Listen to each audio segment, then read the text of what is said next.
this computer. And I'm going to take us here. We're all assembled. Muses, gather with us and deliver us one vision spoken in words of power and potency. Make us instruments of the Creator and deliver us from hesitation and doubt. Muses, gather with us and let play begin. I get to choose the loot. Yeah, tell me what you found on the dead Lizzie. Oh hell yeah! I found like a kind of I like missed a that me. scimitar type thing. A sort of like a light, not like a super big blade, but like like that they didn't know what to use, but it's like a moderate sized blade. And it's yellow. I like it to be yellow.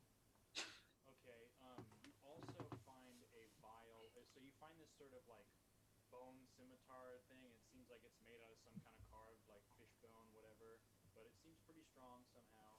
And you also find a small blue vial of liquid. Ooh, what's the liquid? I don't think. Effie or well, you were captured. This is a vial of the Tears of Shiga, which you saw them use like a healing potion, basically. You don't know where it comes from, but they refer to it as the Tears of Shiga. Tears of Shigar. And Effie, what did you find? I found amongst a series of squished and rotten fruits a piece of somnium. Okay. And even another piece of somnium. And Alka, what did you find? I found a bag of lizard plant roots, and then crumpled up in the corner, I found what looks like a scrap piece of paper with some sketchings of attempted root knots that just kind of scribbled out and thrown in the Too corner. funny. I love that shit. And then I found just like a sort of like an arrowhead. I mean, like a spear point, just the head. Okay. And Lord Yennik.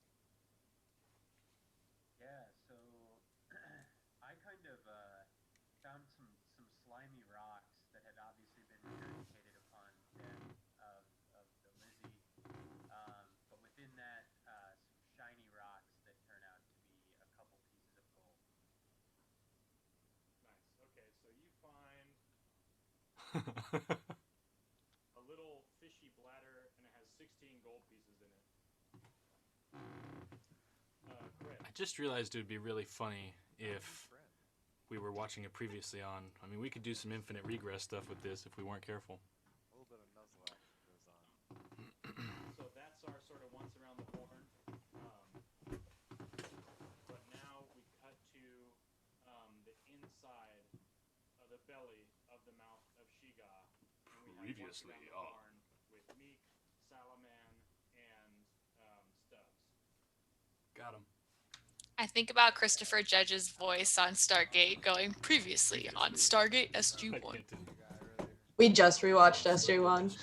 I like the Don A. Davis voiceovers. I've been rewatching it now. Don A. Davis is the commander, the guy, the bald guy. Oh yeah. Previously on Nick does SG-1. Nick does a good impersonation of him talking about Teal'c. I've also been watching Stargate Atlantis too. Okay, hold on. I do want to hear this. Not yet, as I nudge you from the ribs while we're inside the ribs of another being. Seriously, how did none of the outsiders get eaten? It's like there's some magical being protecting them or something. And from within the belly of Shiga, you look back and like through some kind of a like porthole or like a breath hole or something, you can see a light coming down, and there is a sort of organic like organ little mass, and resting atop of it is a carved blue vase. This is a very insuccinct previously on. Apologies. There. Thanks for playing, you guys. Okay, so that was our somewhat inane previously on the Undervelt adventures here. Hold on, I'm gonna turn this down. As soon as we get reasonably comfortable, we need to introduce a new element for me to be confused by, or else what is this game even? Alright, so previously in the Undervelt, the group had journeyed out into an unknown area. They'd had some skiffs, they'd had some scrapes. Some of them got captured and then uncaptured and then pressed forward. And when we last left, they had discovered Rollin and Sleepy Bill. And pretty much that's where we left. Does anybody have anything contribute on that score? I mean, I like wrote a small paragraph just about my feelings, but that's all. Let's do that, but before we do, highlights that I remember. Sleepy Bill's got a fluorescent orange butthole that glows in the light. Oh yeah, I forgot about that. It's not like his butthole's orange, but I think he's got like a little tuft of fur that's kind of... Yeah, right above the butthole. His butthole's like implied in the negative space under that, fluorescence. And that's an important detail. Basically, we are now, as a group, all together, and we are going to return to the caverns where the group is all huddled and assembled together. But before we do, give us some of your details you had there, Ray. Also, to clarify, am I Alka the Huntress this round, or are there going to be elements of both Solomon and Alka the Huntress? Possibly there will be elements of both. Okay. All right. So, I am still processing these recent events. I was a devout Lizzie, high in our ranks. I would have considered it an honor to be sacrificed to the mouth of Shigar, but when the time came, I realized that my will to survive was stronger than my loyalty. I may have more in common with these road killers than I would have liked to believe. I am not sure what all I believe anymore, and if there's even a place for me amongst the Lizzies any longer. All right. And how about your level up of Alka? What was that like? So I don't know if this is what you meant, but I gave my vigor a boost, and then as far as like abilities go, I was kind of like toying between two abilities, so I'd like your guys' input. So one thing I thought, the group kind of weigh in on that. Yeah, so one thing I thought about was sort of like telepathy, like not being able to read somebody's thoughts, but just having a strong sense for their feelings. So like being able to sense people's fear or sort of an aura thing and making it vision related. Oh yeah, so that could be it. So there was that, just being able to see people's feelings or whatever. And then the other one was just like, we've been down here for a long time. I was thinking of just like being up in like my night vision, just having really great night vision. So those were sort of where I was at. I think both of those are feasible. I would have to say that so far we have sort of abused the night lighting source kind of aspect thing, just because it's hard to keep track of. So as much as that's a part of like Effie's character and stuff, Effie I was reflecting earlier, just got a lot of rough draws, so to speak, for every game that we've ended up playing. So I guess I would say I'm more interested in the auric thing. What do you guys think? Yeah, I agree. I think that sounds good. So I'm fine with that. Let's roll ahead with that, and we'll just say that that's a just a passive ability that's going to use your vision score, and I feel like you could even supercharge it with a use of somnium somehow. But we can think about that, and maybe when the time comes we can talk about that. Cool. This is also a good opportunity to organically bring up our future level up mechanic, and so the way that leveling up will work from now on, at least I'm speculating this or I'm pitching this, is that basically there will be something that really impresses me as the DM that a player does. It's a very, something the character does. It's a good role-playing moment, it's whatever. And then I will basically just say, was that a level up? And then the group will say yay or nay. So it'll be a democratic thing. Like, everybody spectating and participating, even the person who did the thing, like they might weigh in and say, that was not a level up, So we'll try that and see what that does. But I think that, for me, it's going to mean like, oh, your character's made some kind of revelation. They've turned a corner. There's something that like has become clear about them that wasn't clear before. So it's going to be fairly subjective, and I'm going to play with that idea.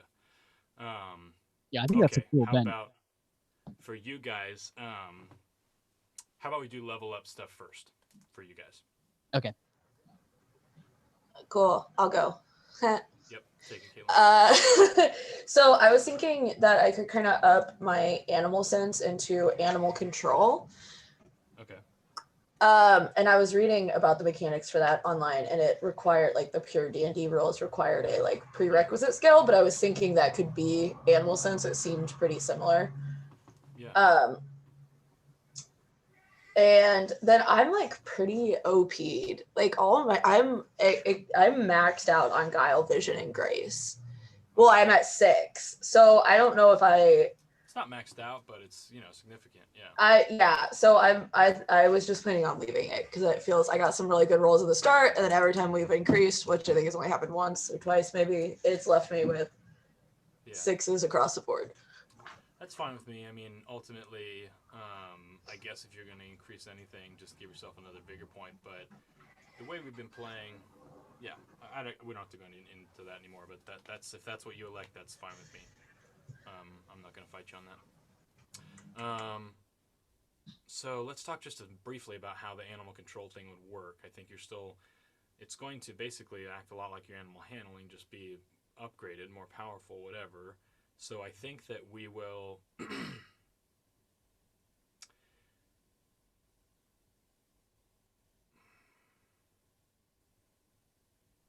animal control. So I think that this means that we can, you know, here's an interesting idea, I guess, for a mechanic. You have this is governed by Guile. You have a 6 Guile score, right? Yes.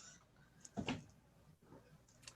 think then you roll a d6 every time you want an animal to do something. So you gotta, like, make a check somehow, and then my idea is that you roll a d6, and whatever number you roll, that's how many words of instruction get through to the animal. I mean, I think that's cool. So it's like, if you roll 1, then you can just be like, go, stop, like, you know, stop, like, kill, you know, whatever. And then it's like, if you roll 6, hey, Bill, kill that guy. So that's how I want to play that. What do you guys think? I like that a lot. I think that's really cool. Okay. And then does that just take up one action? That would definitely be like an action, yeah. And I think you would have to, they would have to be able to hear you, of course. Or you'd have to, if you become possible. Yeah, I think it's got to Yeah, they would have to. I was thinking that too. I have to be able to hear them, or they have to be able to hear me for them to listen to me. That makes sense. Okay. Nick, what's your level up like? It is. I was gonna do +1 for vigor because I always seem to keep dying. And then for I'd like a whole. I had a whole prompt written about like the ability that I had. Excellent. So, but obviously I'll run it by you first here. The prompt goes like this. My God, I can't believe I'm alive. The risks I've taken, the danger I've put myself in with little regard to the risks. I wonder if I'm brave or stupid. I haven't ever believed in a god or much of anything in my time, but the fact that I'm not dead now makes me wonder. It's some higher power keeping me alive despite my reckless actions. I'm still not sure, but just to be safe, I better start praying.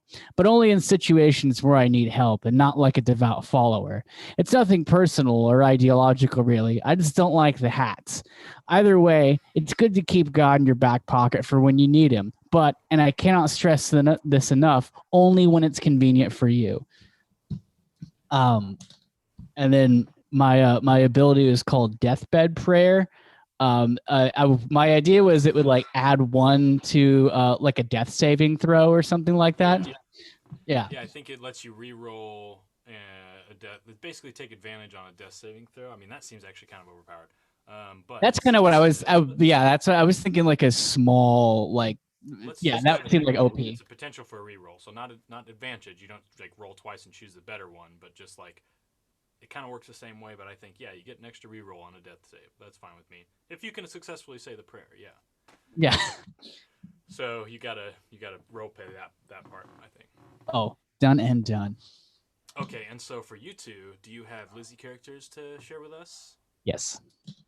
All right, so since we're with Nick, let's go ahead and do that, and we'll bounce and finish back with Caitlin. So, what's your Lizzie character? His name is Tylor. He is young and naive, kind of like I realized as I was starting to write him, he's just basically Scrappy Doo. And that's without trying. It's funny because I was realizing when I was relisting how much Rollin and Sleepy Bill are Shaggy and Scooby. So, anyways, That's go kind ahead. of close. Let's see. Like for traits, I have though he is child size, he regenerates adult sized body parts. He has one very large thumb because a few weeks ago he bit it off to experience something new. So definitely his gift of She-Guy's regeneration then.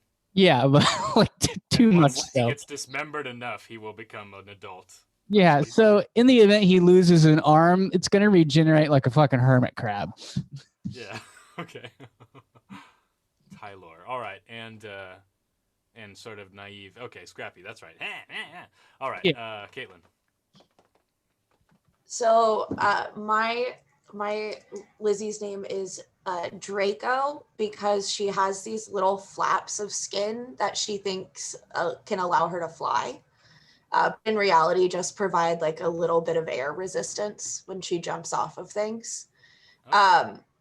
So but slow fall kind of ability. Yeah, she can just fall a little slowly, but maintains that she is an ancestor of a dragon and above everyone else. I see. Okay, I like it. Was there any other material anybody wanted to share before we move into our first scene here? Okay.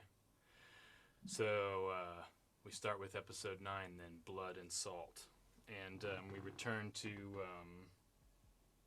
the caverns where the group has assembled here, and hold on.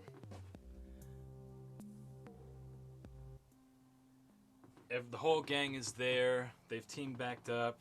Rollin is nestled safely in an improvised baby Bjorn, held by Soft Craig, and Sleepy Bill is riding there along with Lord Yennik, and the whole gang is sort of, there's this new, road killer force that's been united underground here in the vision of the Crystal Caves. But then Rollin weighs in and warns the group.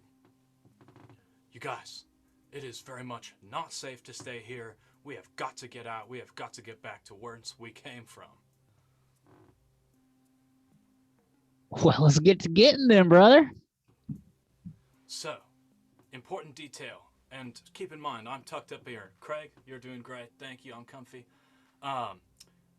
Where whence did we came from? Alka? And as you guys ask, you realize that in the underground cave complex, it's dark, it's strange, you've lost your sense of direction a bit. So I want everyone to make a guile check to try and figure out where exactly going back is. And each of you articulate where going back is to me. What your recollection of that is.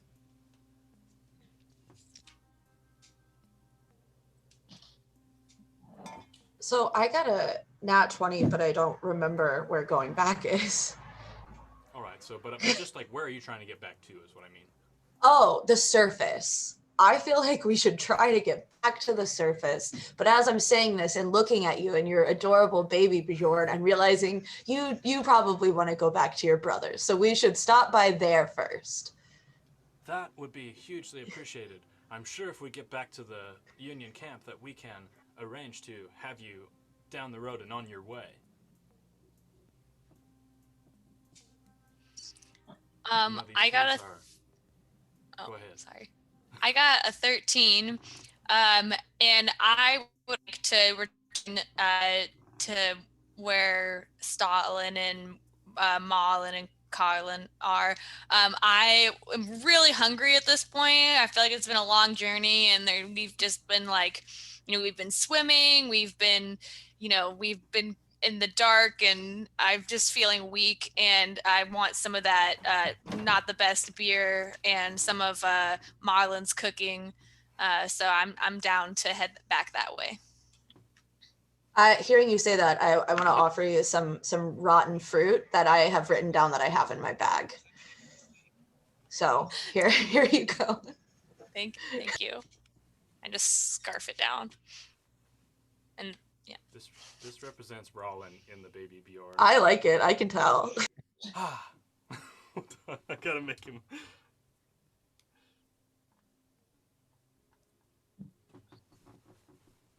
So, Craig, does anybody know exactly which way to get back to the camp? I got a 22. Well, and I'm kind of disappointed because this is really more your home territory than ours here. I was kind of assuming that you would know something here, but yeah, but I would Let's like follow the goat. I figured we'd follow the goat. Maybe wait. That is an excellent idea. Sleepy Bill has a nose like nothing. Yeah, and if worst case scenario, we do the thing where you lick your finger and then wait and then follow where the breeze is going. So I figured maybe we do that. My brother Mullen gave me this headband. It used to be his, and it's still got a lot of his sweat on it, I would say. So maybe we can give that to Sleepy Bill, and he can direct us. I think All right, that's Sleepy what Bill. we should do.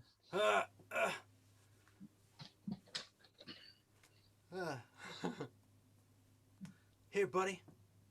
Take a sniff. Yeah. Smells like me. Smells a little bit like my brother Rollin. All right. Why don't you guys try to get him pointed the right direction here? And somebody make a guile check to assist Sleepy Bill in... I got a 9. I got an 11.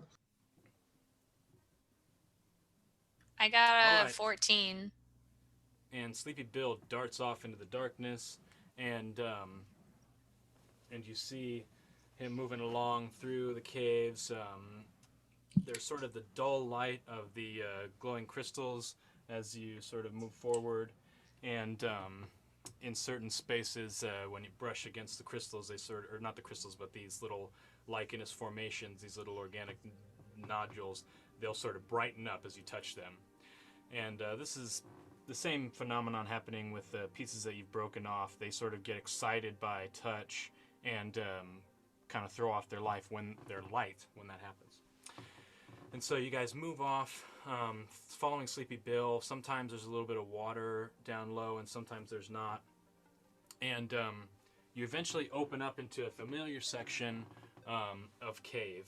And looking back, it's hard to remember what was where, what was the sort of chain of events and the chain of different rooms and chambers you've been in.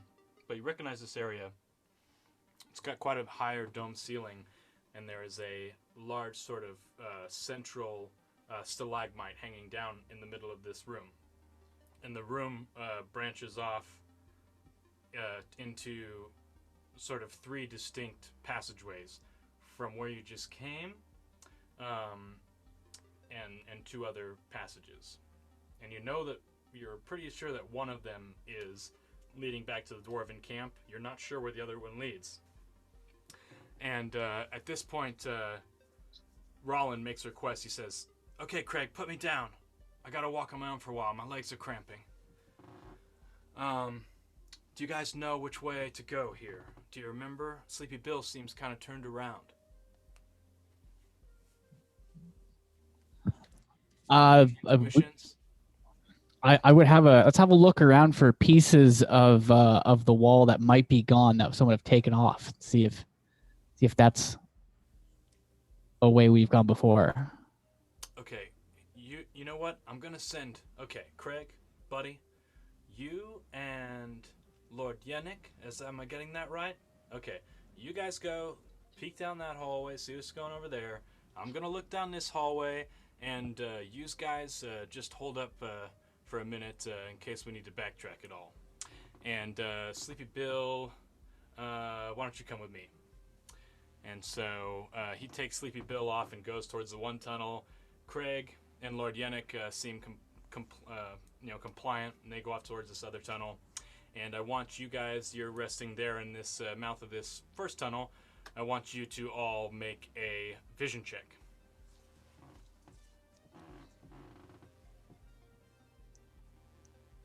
I'm assuming I have some sort of disadvantage.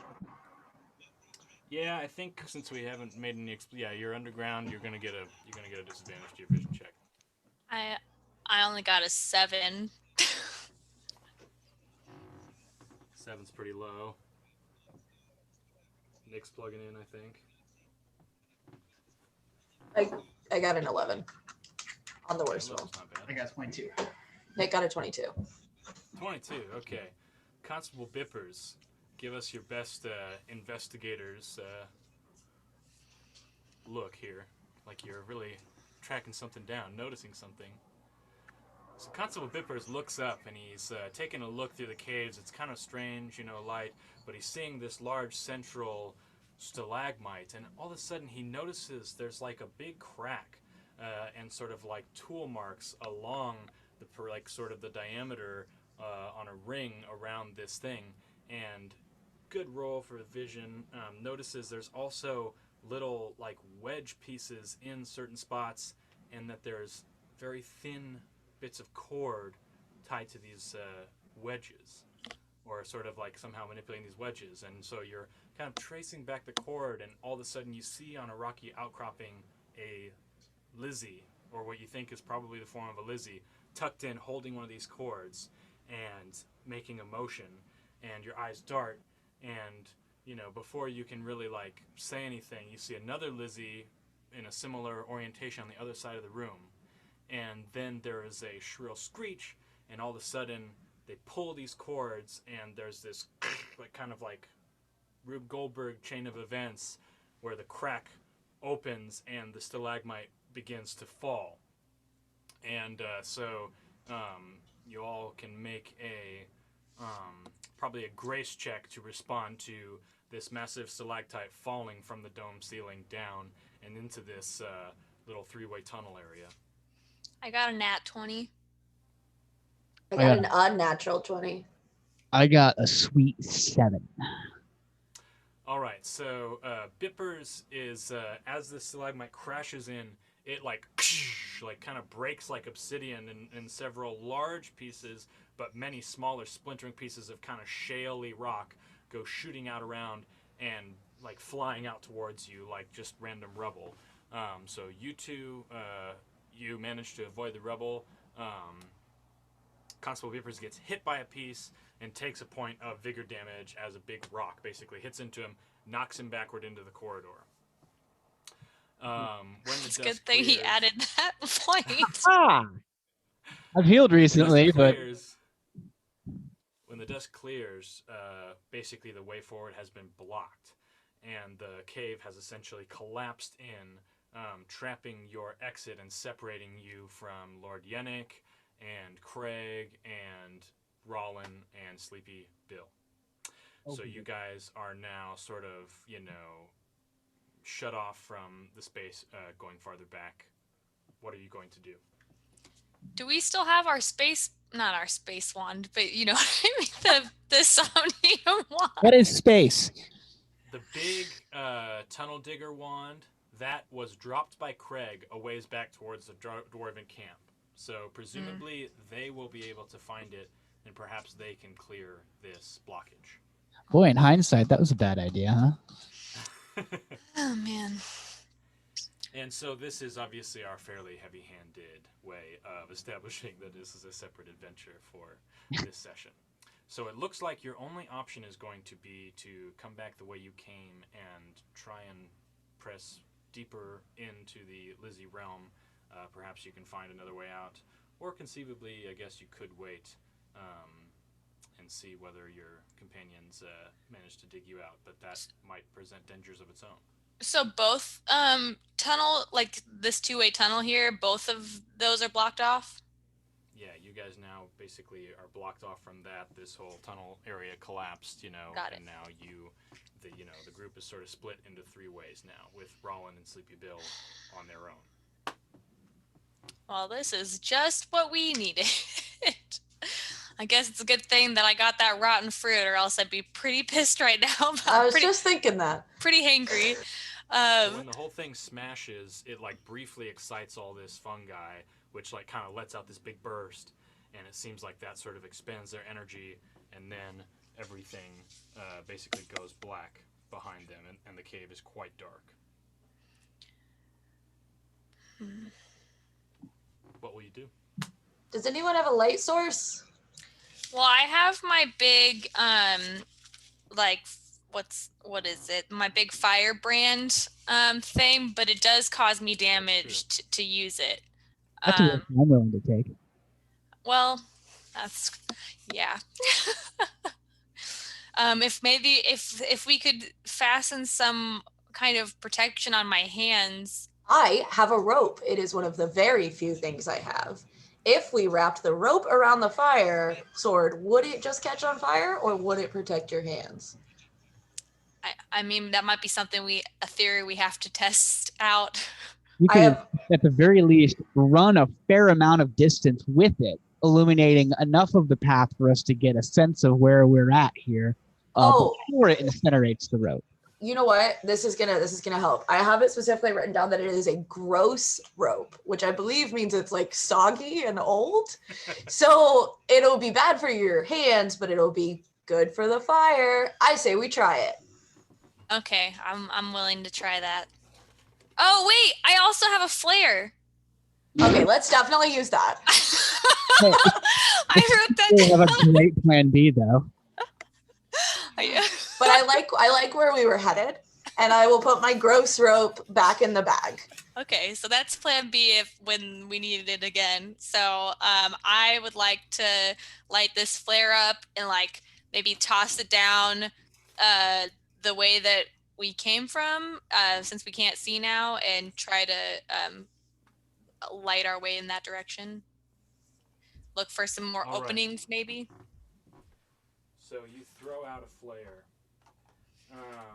And in my mind, the way this works, I don't remember where we got this flare, but I think this is a frontier flare, and you basically strike it, and it will burn for a little while like a torch. It was one of the things that I grabbed from like that stock room at Mullen's place. I got some rope and I got the flare. Those are the two things I got from there.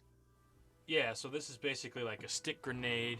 You pull the cap, and it lights up. And we'll say that it will last for 6 rounds of action before it burns out. And so you light the flare, and you see the tunnel leading back behind you. And, yeah. That was one action on your turn. We'll start turn order. You guys pass the turns as per the way we've been playing. All right, then I would like to do a vision check. Now that I have the flare lit, I want to do a vision check to see what I can see. So, okay. Well, I got a 6. All right, so the flare casts off sort of a red glare into this area. Here we go. That's the color red. And you can see about 20 feet down the corridor where things curve around. And that's you out front with your flare. But you know that this is past the outer gate and past the pool of Shiga, and you know that kind of this hallway, if you follow it back, you don't have to go far before you've gone farther than you've gone down into here before and in towards the Lizzie Warrens. As you're looking around the corner, it could be your imagination, but you thought that there was some movement down at the end of the tunnel. And I'm guessing my roll wasn't high enough for me to be able to use any of my aura sense. Correct. Okay. Bippers, can you see anything? I'm going to use my extremely high vision score to do exactly what she just did. And that's my mirror dice. And I got a 12, so fuck me. I'm going to squint my eyes really hard and performatively, like, really look down, really look, like, just really making a meal out of this action here. And knowing that I can't see stay behind Alka. I'm gonna move directly in line with her. All right, so you move up to her position and you scan the darkness. What is your vision result? I got a 12. All right, you think that you see a Lizzie up ahead where the tunnel takes a turn. So you've got tunnel ahead with possible Lizzie, and you've got blocked tunnel behind you. Well, I think I see a Lizzie up there. We don't really have much choice but to go ahead. And I'm going to pass to Effie.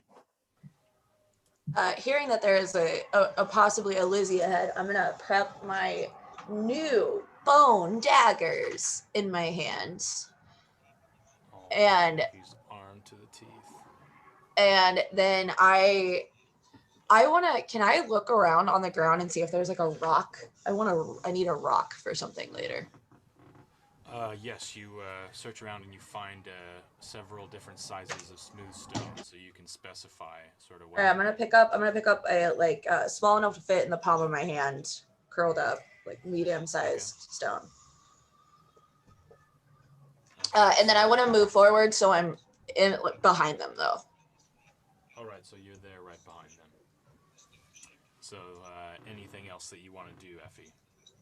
Nope. I just say I'm gonna take Alka's lead. All right, so that is one turn of flare sight down. And maybe you guys have other illumination sources, maybe you don't, but just keep in mind that the flare is a limited resource here, so you better figure something out before you're left alone and vulnerable in the blackness. Yeah. So I believe it was passed to you, Alka. I was just marking down how much flare we have left. Okay, I'm going to ready my bow. How much flare we have left? I'm gonna ready my bow, and I am just gonna move forward and continue down this huddle while just I'm also gonna try, if I can, to see if I sense the aura of the Lizzie that Biffers thought he saw. All right, so you move forward in the tunnel, regular amount. Is that safe to say? Yeah. Just All right, a so you regular step forward in movement. the tunnel. You can take another vision check. Okay, I got this time an 11. I don't know if have we decided, like, does using my aura sense, deciding to use my aura sense give me a bonus, or can I only use my aura sense if I get above a certain roll? Like, so you're close enough to see this thing, and actually the fact that it's aura, you're anticipating its aura, and the fact that you can read auras means that you can kind of see sort of its ephemeral cloud that moves around it before you can, even can see it. So you can see a little bit of silhouette, and it has a very hostile aura, sort of jagged lines and sort of, fiery energy. Something is waiting around the corner with ill intention for you. okay. And it all right. makes you think, you flash back to seeing the Lizzie behind the column the first time, and the terror is somewhat fresh in your heart there. Okay, you guys, we definitely have one ahead, and he is not happy. He's ready to pounce. Effie, maybe you can use your newfound skill to make him not kill us. Yeah, can I control the Lizzies? Potentially. Are they animals or are they like humanoid and therefore? I think that at least the wormlings, the lowest class of Lizzies, they're animal enough that you could potentially control them. All right, I'm gonna. But I think you're gonna have to roll opposed. Probably. What is the guile? I suppose you're gonna have to roll opposed guile. Guile opposed to their something, vision or guile. So yeah. All right, I'm gonna. Good idea, Alka. I'm gonna step forward up to her, and then try to do it. Try to tell it a certain amount of words. All right, so you step forward, and you do have trouble seeing, but you know there's something ahead there. Presumably, it can hear you. So yeah, tell us how you're gonna coax this thing and what you're gonna do for it. Well, let's, I guess, first just roll opposed check. So you get to roll a d6. I'm not going to tell you what I'm rolling. I got a 3. And I got a 2. So go ahead and roll your d6 to establish your command. I got a 1. Okay. So what is your command? I'm gonna yell, "Stay!" All right, so this thing, you see it kind of like curl out from its perch, and you see a wormling Lizzie kind of crouched with a spear, a short spear in its hand, just looking at you, sort of like kind of confused and like a little bit, just like angry and confused, but obeying your order here for the time being. All right, I think I've got it. Bippers, do you want to move up and investigate? Yeah, I'm going to pull out my scimitar, my fresh new bone scimitar. And describe it as you pull it out. It looks like shit. It's very crudely designed by like the bones, but like in a way that the maker thought it looked fancy, but instead it just kind of looks like a children's like art project. But it's really, really, really sharp. It's like all yellow. It looks like shit. It's really well weighted though. Craftsmanship's great, but again, it looks gross. So I'm gonna pull it out, and it's gonna kind of make a low like sound, and I'm going to approach the Lizzie as like calmly as possible. All right, so you approach the Lizzie, and you see it still kind of stays in place, and its bug eyes on either side of its head kind of go wide, double sets of lids lifting, and it remarks as you step forward, "It carries the blade of Alan." That's right. And then with normally we just call it Alan's blade, but I kind of like the blade of Alan. I say, "Oh, that's great to know, friend." And then very, very slowly, I assume I'm going to get no resistance here. I'm going to lop his head off. I was thinking we could use the rope to tie him up, but if you've already done it, then I guess that's fine. Well, the words came out of my mouth, so. All right, so you quickly lower the blade. It's quite unexpected, so you're going to have a chance to get an attack in. Roll opposed grace checks with this thing. At a 6 or a 10? What's your grace score? 6, 5. Okay, so you get to roll it's what? It's 5. Sorry. Okay, so you get to roll a d4. Okay. I got a 2. All right, so this thing also got a 2. That's a tie roll. So do you have any special attacks? You're kind of trying to make a special attack right now. Yeah, I'm just really kind of trying to do like a real quick one single swipe with it. All right, so nothing circumstances super being special. what they are, roll a vigor check now. Okay. And that's just going to be d20 plus your vigor score. Just higher. I got a 16. All right, so you sweep, and this thing kind of like stepped out. It's exposed. It's being held in place by this magnetism that the horse thief has displayed, and you wielding some sort of ancestral weapon that has also got this thing enraptured, lined up to. You just step in and decapitate this thing, and it just gets cut off right at the shoulders. And its weird, floppy, sort of like jellyfish-inspired head slides off of its shoulders and sort of slips down slowly, like over your sword, just kind of like oozes down like a marshmallow that's like too soft in the middle. Cool. I'm gonna as its body parts like flop off, and I assume it falls away. I'm gonna do like one of these motions. It's kind of like telling the other members of my party to after you, and then pass to Effie last or Alka. We switch it up. You can go Alka. Okay, we'll go Alka next. All right, so that's one less of the flare. We got 4 left, I think. 4 actions left. Okay, so I got an arrowhead from the last session of like when we found stuff, and I'm gonna use my rope to tie it to the top of my staff just in case that like comes in handy later. So um, that's gonna be one of my actions, and then Like you're trying to bind up to protect your hands? What are you trying to do? no, I'm just trying to like kind of like making a spear. I'm just trying to take my arrowhead and like use the rope to wrap it to the top of my staff Okay. to like make a spear. Just Make a 'cause I- guile check to craft that weapon, and you've got Alright. survival skills, so I think you're going to be pretty well versed at this. We'll give you advantage. Okay.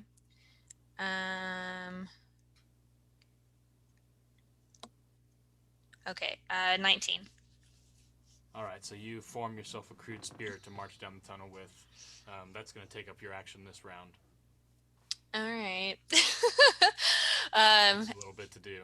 Past When you're quick at it. past Effie.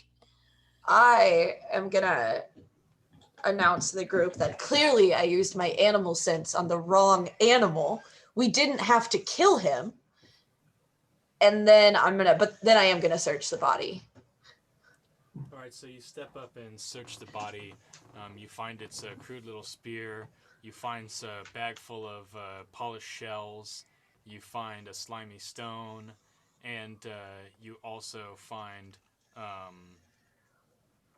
a little, like, basically some kind of a bladder that's like tied off. Some kind of like little like sack or bladder of some type.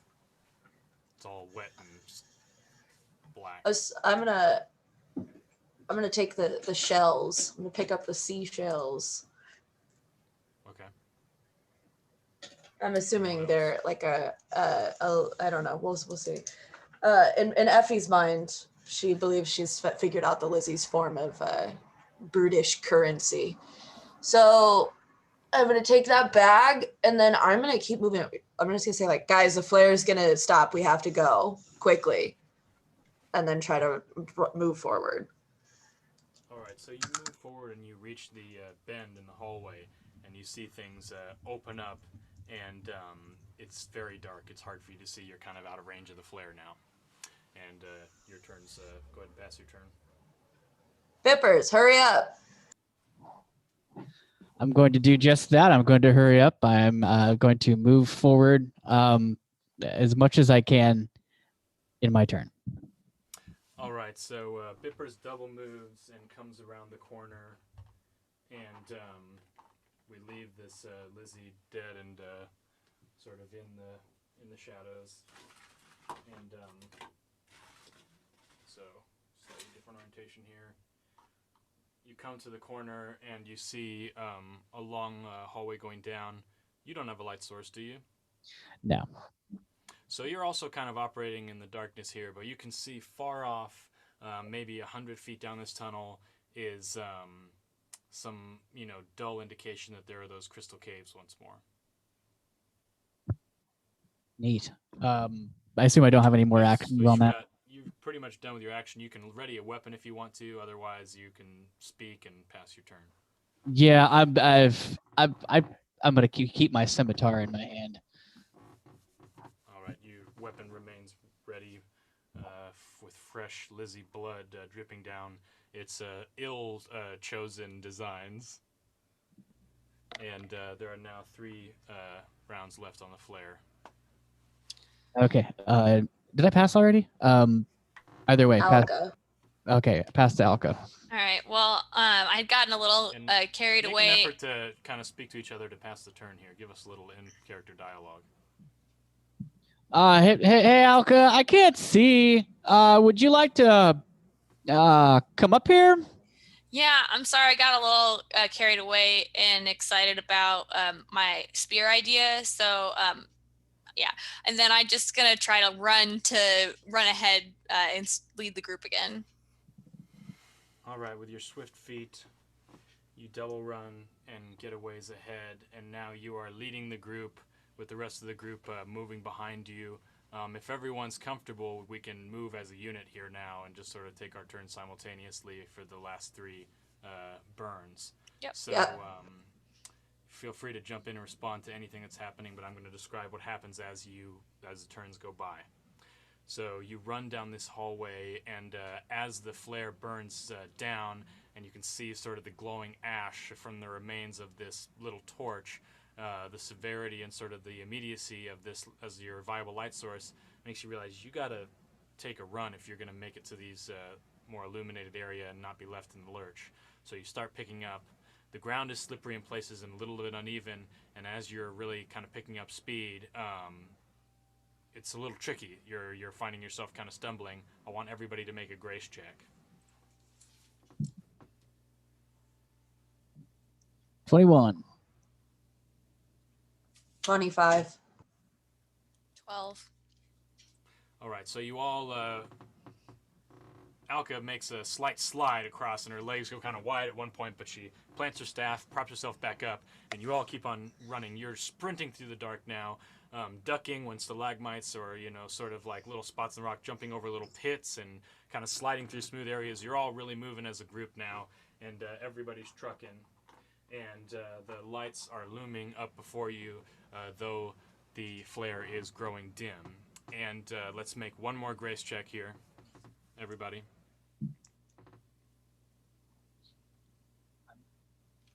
16. 8. Womp womp. 8. All right, so you're rushing forward. Suddenly, through the darkness, Effie misses, and her shoulder connects with a hanging bit of stalagmite. Her left leg whips out in front of her, and she sort of slides on one foot forward before hitting another little pockmark in the cave floor and lurching forward and sort of slip and sliding out in both hands. So with the flare above, Effie kind of slides off into the darkness and out ahead of the group, and we go down to the last one flare round. And so you're near the so as the flare is basically burning out red around you, the blue is looming up near you, and the two sort of light sources in different colors overlap briefly to outline the silhouette of several Lizzies huddled sort of at the sort of pressed against the wall, apparently awaiting you or another intruder's arrival. And so Effie basically slides into the midst of them, at which point they immediately scramble to basically grab her by her arms and carry her away. And so I want you to make a grace check to evade them as they reach out for you. Not a grace check, but I'm going to roll against your defense. And I'm going to give you disadvantage because you're all akimbo on the ground there. And so, natural 20 in my case. I guess I don't need to do this, but there's a big old thing there. I got a 9, so. So they immediately, these are, you can't see them that well, but big brutes. They grab you with clawed hands about your basically around your bicep and lift you to your feet and immediately start rushing down the corridor with you. And the others step forward to confront your companions. And now we will start. Caitlin, you get to pass to the next person here. Alka, save me! Okay. So, And just as that happens, the torch goes out, and you're sort of left in the darkness here.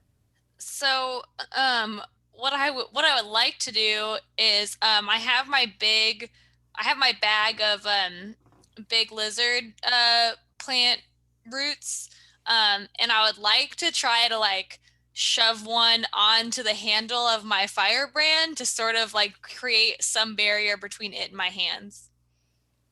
Okay. And with that, I have to take a quick bathroom break. So we're Okay, gonna pause Ooh, for me a too. second. I need a beer. Okay. Pause. And we return to the cave. Into the hallway as the flare goes out. And the area is cast in blackness with only the faintest glow of blue luminescence behind you, silhouetting the sinister forms of spiked, finned, and scaled Lizzies. As they march towards you, two of them have already grabbed Effie and are actively carrying her away despite her struggles.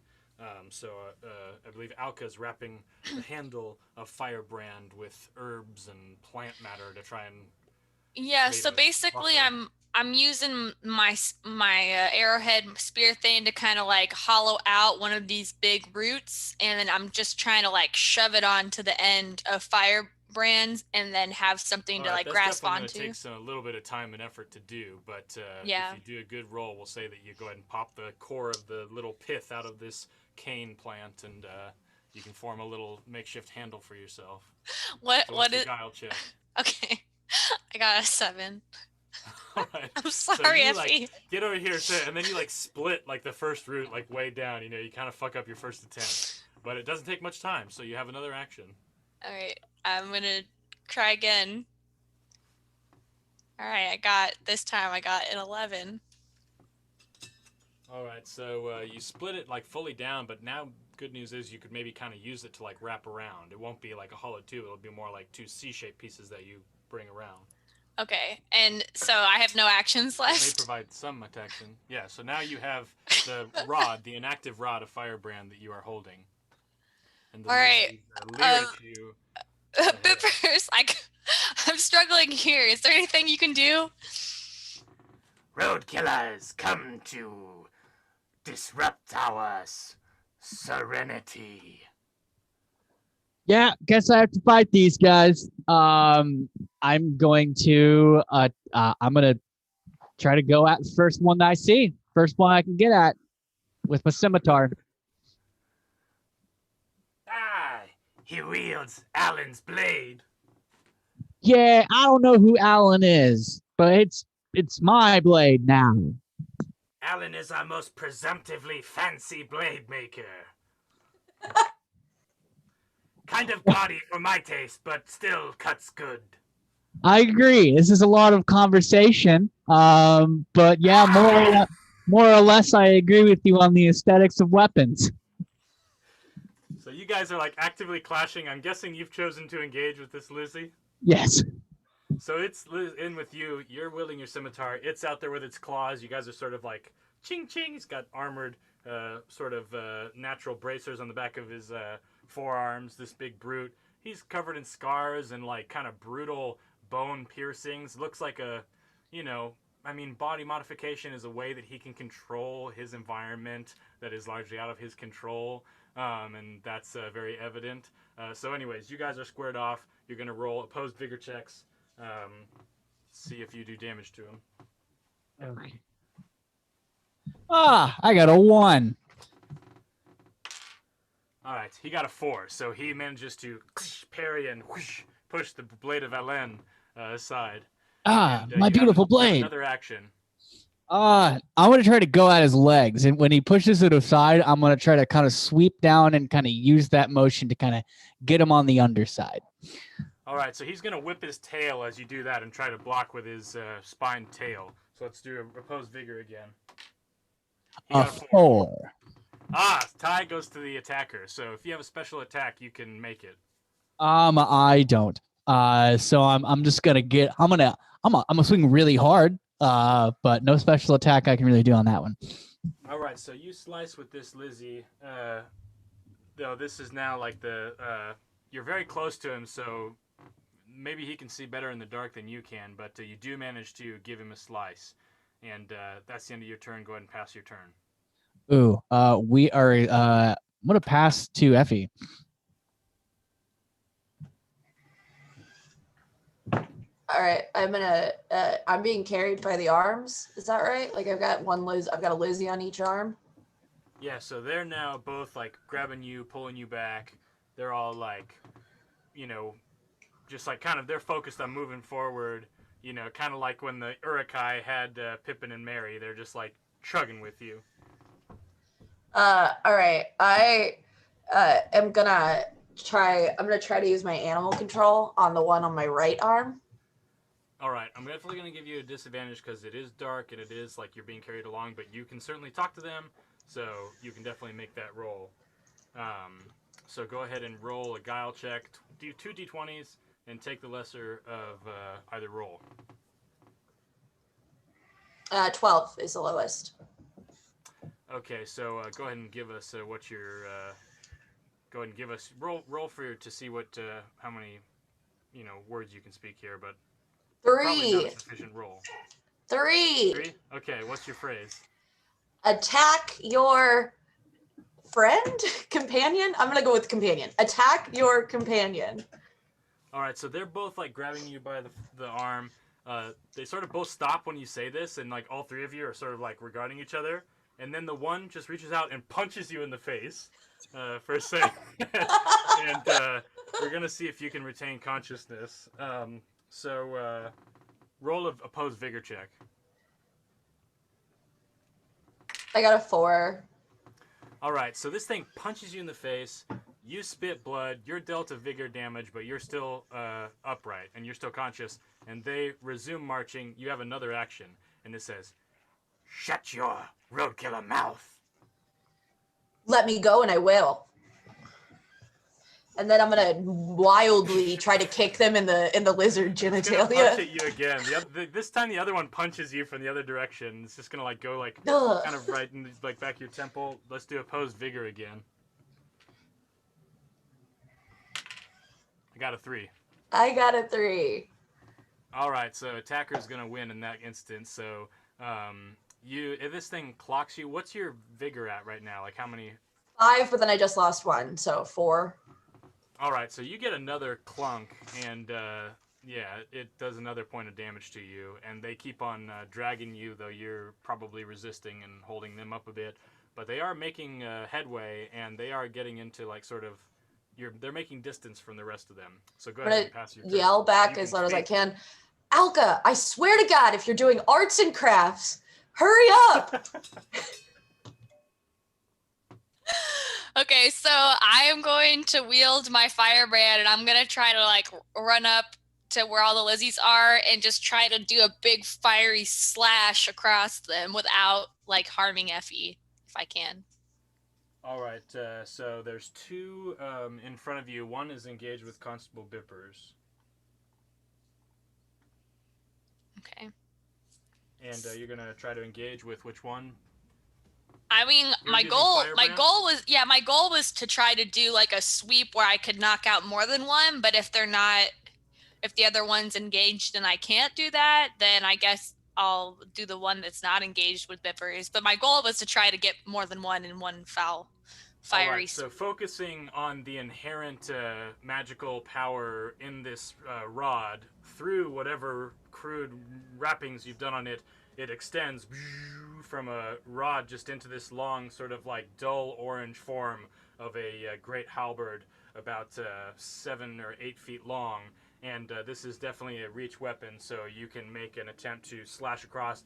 And as you turn it through the air, it seems to like pick up heat, especially as it is nearing a foe here. So go ahead and make a vigor attack at these 2 nearest Lizzies. And as you swing it and as it sparks, you can see a little better in the hallway here. I got a 22. All right, so you swing and you you're engaged and you strike. So we're gonna do opposed vigor with these 2. So roll your vigor die, and we're gonna roll opposed. I got a 1 and a 3. If my vigor is a 4, do I roll a d4? Yes. Okay. Got a 2. All right, so one of them ducks and swoops and is engaged with Constable Bippers. Firebrand strikes the other one, slashing across the chest, and whoosh, it like kind of bursts and sparks and sort of like flares up and does extra fire damage across this thing and sort of like cauterizes its wound. But now it is like hot. You can feel the heat in your hand, but it's not burning you, but it is like getting hotter. So you have another action. Okay, I'm gonna so did that one like get knocked back at all, or is he still standing firm? He's still he's kind of back on his heels, but he's still right in front of you. Okay, I'm just gonna go in for swipe 2, still trying to make contact with the Lizzie engaged with Bippers and the one that I did strike. Roadkiller. Roadkiller wields the fire. And go ahead and make another opposed vigor roll. You are engaged currently already with these guys. You already rolled for that. That Okay. one rolled a 1. They both rolled a 1. So I got a 2. as an attacker, you can't lose in that instance. Okay, well. So you slash back again, and this time Firebrand is really like churning. It slashes across, and in like a burst of flame, just like cuts this one in half, and it goes right over Constable Bippers and slices at the other one. And now it is like burning. It's like really glowing and like putting off heat. You're immediately perspiring, and then it's like kind of small flames are starting to lick up the shaft of Firebrand. And I want you to make a vigor check to see if you get burned. I got a natural 20. Okay, so you kind of adjust your grip, and you briefly dip your hands down in the water and kind of like cool down. There's a little bit of water pooled up, and you sort of like cool off your hands. You're kind of ready to go again, though this thing is churning. And go ahead and pass your turn. Bippers, do you see anything? I'm kind of focused on these guys right now, but I'm kind of lighting up the place. Everything I saw was fucking awesome. And in being inspired by that, I'm gonna take my scimitar and just like do like just the wildest, biggest swipe on the Lizzie in front of me here, right in his gross little gullet. All right, so you slash at the one right before you here, and it reels up in a defensive posture. And let's go ahead and roll opposed vigor rolls. We're already engaged. 4. Okay, so I got a 3. It wouldn't have mattered. You take another strike. Describe your strike. I come up, sort of like taking him from the shoulder area, kind of like the collarbone, and I slice him like right from the shoulder and a cross section motion across his chest, as hard as I possibly can, all the way down. So this thing takes another big hit and reels backward, holding its like basically its bowels in place. It's like basically it's gotten cut open at the gut, and it's holding everything in place. It screams in pain and it scurries backwards towards the blue sort of luminescence of these walls, and you see it draws forth from its crude little loincloth area a sort of a vial of glowing blue liquid, which you recognize. It pops it open and it downs the liquid. Oh, Shiga, save me. And as it takes its sip, you see it sort of like starts to heal and its wounds close back up. It's taken, basically it's some sort of healing potion apparently. And it sort of reconvenes, and you see it pulls out, so it kind of pulls back together. It looks reinvigorated, and it tears out towards you. Go ahead and pass. Well, that was one attack, so you got another action if you want. I guess if it's pulling back towards me, I mean, while he's doing that, obviously I scream, "Why won't you die?" And then as it's running at me, I'm gonna kind of. My death is prescribed by Shiga, not by you, Roadkiller. That was more of a rhetorical question than anything. And then I'm gonna put this my. This guy's definitely an Alan type of guy. I'm gonna pull Alan's. You got his sword, honestly. Yeah, I'm gonna pull Alan's ugly ass blade in a sort of like a spear formation there, like defensive, like sort of like this here as he's coming at me, ready to just give him a good old jab in a vital. All right. So before you get a chance to jab, this thing is going to make an attack at you. It leans forward, and you see two like swollen glands at its neck that kind of lead up into its mouth and these little pustules, and it spits at you this sort of venomous spray. Oh, and good. So I want you to make an opposed vigor check here. 2. All right, so this thing sprays this venomous spray right in your eyes, immediately blinding you and sort of like causing pain. So you are going to take 1 point of vigor damage as this thing sort of like swells up your face, and it's definitely impeded your eyesight, at least temporarily. You're kind of getting burned in the face. Go ahead and continue. You have another action. I'm pissed. I'm gonna scream. I didn't know you could do that. If you want to strike, you're pretty much poised to strike. That's not going to affect you, but you're going to be affected by your next actions. Yeah, I was gonna kind of. I'm gonna strike at where I assume this guy is, where the awful spray of venom just came from.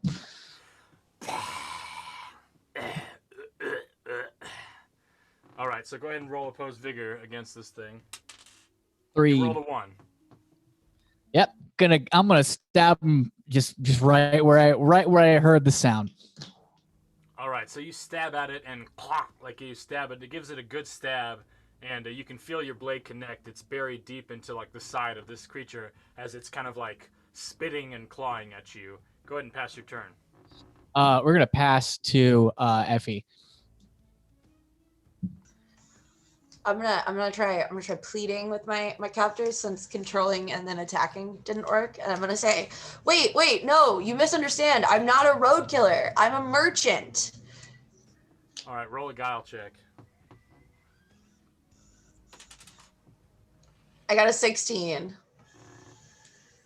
Okay. I also got a 16.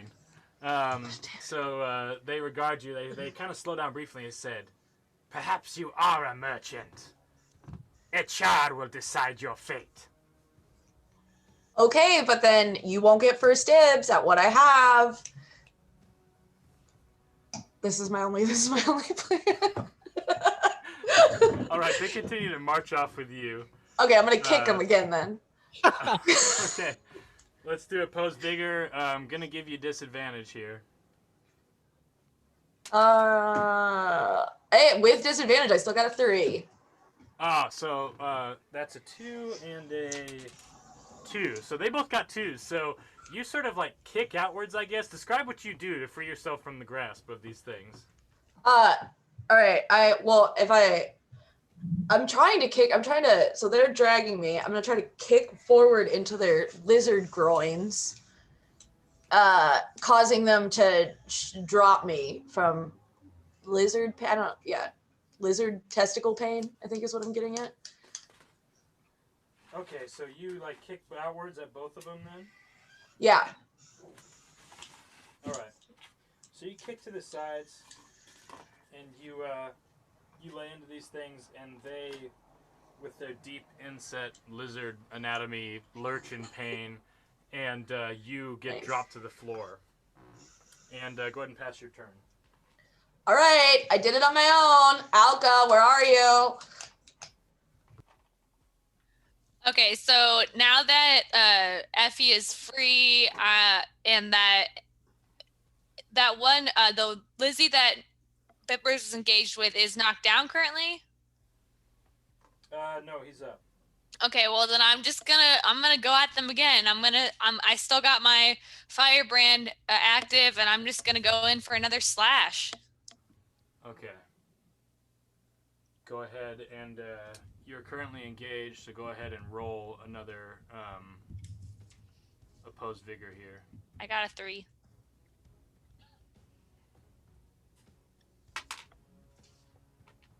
I got a 4.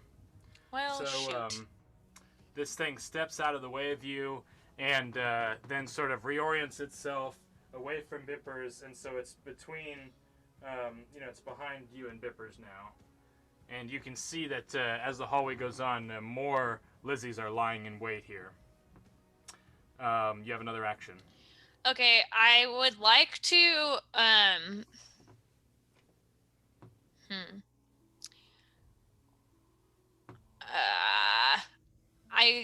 I guess I'm gonna put away my firebrand because I feel like it's not doing anything for me. I'm gonna try to rely on my aura sense to be able to see the Lizzies in front of me. And so, Right, so you drop Firebrand, and basically the lights go out, and there's only a dull blue, sheen from the environment. It's very difficult to see. Effie's completely blind now. okay. And did that count as an action of me putting that away? Yeah, that's one action. You stowed Firebrand. Well, okay, so I already attacked and did that, so I'm done, right? Oh, it's not really an action to drop the Firebrand and put it away. You can still take another action. Okay, well then I would like to arm my bow. I'm gonna try a different approach. Okay, so you draw your bow in the darkness. Okay. All right. You don't draw your bro in the darkness, so that would be an interesting art activity. You draw your bow in the darkness. Well, you know how I like arts and crafts. So, no, okay, so I draw my bow and I'm just going to be ready to sense out the Lizzies. Sorry, Bippers, the firebrand wasn't really working. I had to turn off the lights. Thank you. I hope that your selfish and short-sighted actions do us all well. I'm still like I say that as I'm still holding up this Lizzie. I still have my knife and a Lizzie. I guess I'm just gonna twist the blade a bunch and try to kick him back. All right, so he's disengaged with you, so you're gonna have to get over his defense again to engage, or he may optionally choose to engage with you. So you're Okay. reattempting engagement, right? Yeah. Ha, one. So this thing is, it's like, You look like you're afraid of the dark, Roadkiller. you see. No, certain I just teeth, like being able to dripping with see. malice in the darkness, and because of your like poisoned up face, you're pretty screwed up. I'm gonna. Slash away in the darkness. You slash with disadvantage. Go ahead and make a opposed roll to the Lizzie here. 2. It got a 3. Go figure. So, it evades your attack, and it responds in kind, and slashes out towards you. And we're going to do opposed vigor checks. Go ahead and roll for it. 2 again. All right, so it ties you, and with a special attack, it whips its tail down and like sweeps your feet, and you fall back hard on your back, looking up towards the glowing bits of rock or whatever they are, and you take a point of vigor damage. And where's everybody at now, vigor-wise? 3. I have 2 HP left. 4 vigor. All right, so this thing towers over you, and it's got another attack, and it like kind of rears back. Not that you can see this, but it's preparing to strike again. But it sort of slobbers on you as it says, Surrender, and you may yet live. Surrender yourself to the judgment of HR. I'm gonna say, I'm like, well, what's the process look like after that? After I surrender, then what happens? Is it an inevitable death, or do I get to plead my case and have it looked at objectively? Surrender is your best option, Roadkiller. Yeah. Do I? I'd like to think about it. You may think while you contemplate the dominance of Shigar. I have seen Shigar in action. I'm gonna kick him in the balls. all right. Or try to. You're gonna roll disadvantage, but roll opposed vigor. I got a 4. I got a 4. Twice? Disadvantage? Oh wait, Huh. sorry. Just You roll did it twice not. and take the worst roll. I got 4s both times. Okay, so you kick this thing in the nuts, and it goes stumbling backwards and kind of crumples. And you can see it lifts its vial to like pour some more. Like in the dim light, you can see this since it's kind of rolling around next to you, but it doesn't appear to have any more tears of Shigar so it's just kind of like rolling in pain on the ground. Go ahead and pass your turn. We'll pass to Alka. Okay, so I have 2 doses of healing fungus that I would like to like throw to Bippers to rub on his eyes or something to like help him like see again and not be in pain anymore. I'd love to take that. So All right, Bippers, so catch! You can crudely orient yourselves in the caves, but it is dark, and it is hard to tell what's going on. And you increasingly sense that you are surrounded by hostile Lizzies. So you're attempting to throw this bundle of herbs to Bippers, right? Yeah, can I try to like sense his particular aura so to help me aim a little better? Yeah, but you're still going to be taking advantage here. Why don't you roll a vision check for me, and we'll see what the result is. Okay. There's no light source currently besides the dull. It's like you see here. Yeah, I got an 8. All right, so you toss your thing, and you hear it like thud against a nearby Lizzie. It goes, "What was that?" And it like turns around. Okay. Well, fuck. And then it like kind of squirts and like lands in the muck. Well, I'm just having a rough time navigating here. Okay, then I'm gonna try to shoot the nearest Lizzie with one of my bows. All right, so this is pretty much firing blind. So we're gonna what dice do you have? You have a full set of dice? I use an app. Okay, so we're gonna roll a d10. Okay. And on a 1 or a 2, you're going to potentially hit one of your allies.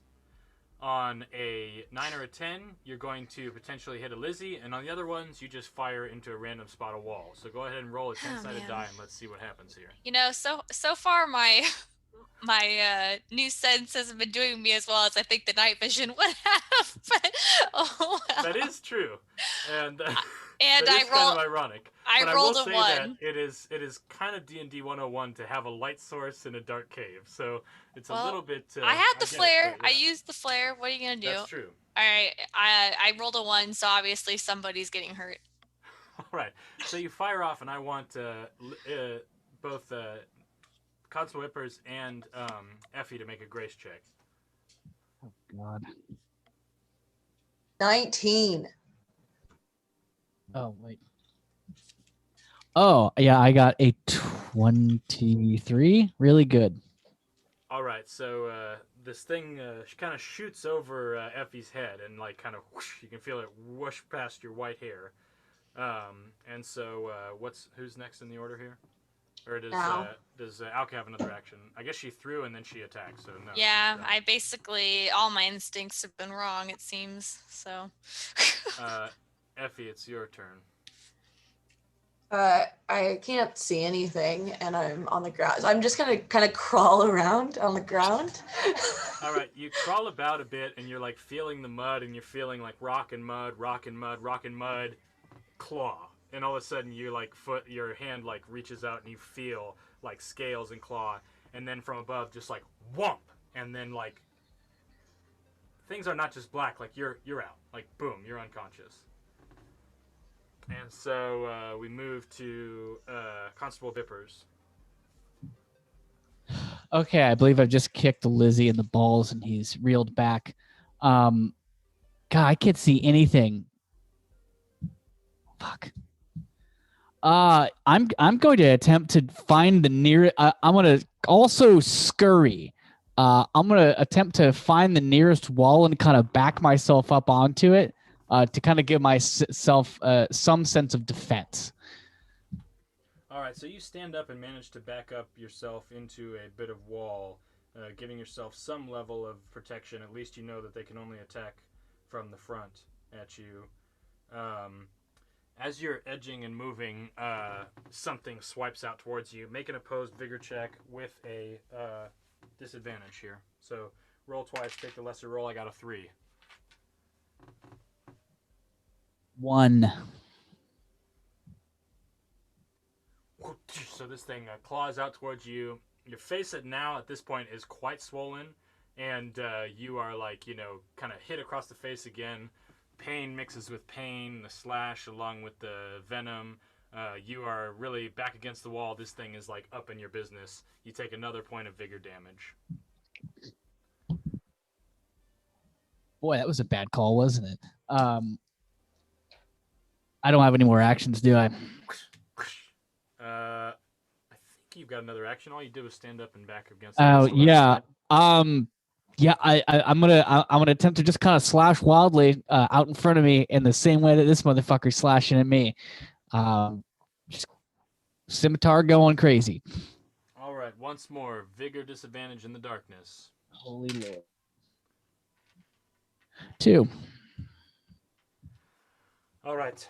This one rolled a 3, so you miss this thing, and then all of a sudden, in the darkness, you see a figure sort of like step forth, and it's like the area lights up because this thing, you recognize this being immediately as Echar, and it has these electrogenic glands sort of running up her abdomen and like sort of around her, like, you know, strange pseudo mammalian reptilian chest anatomy.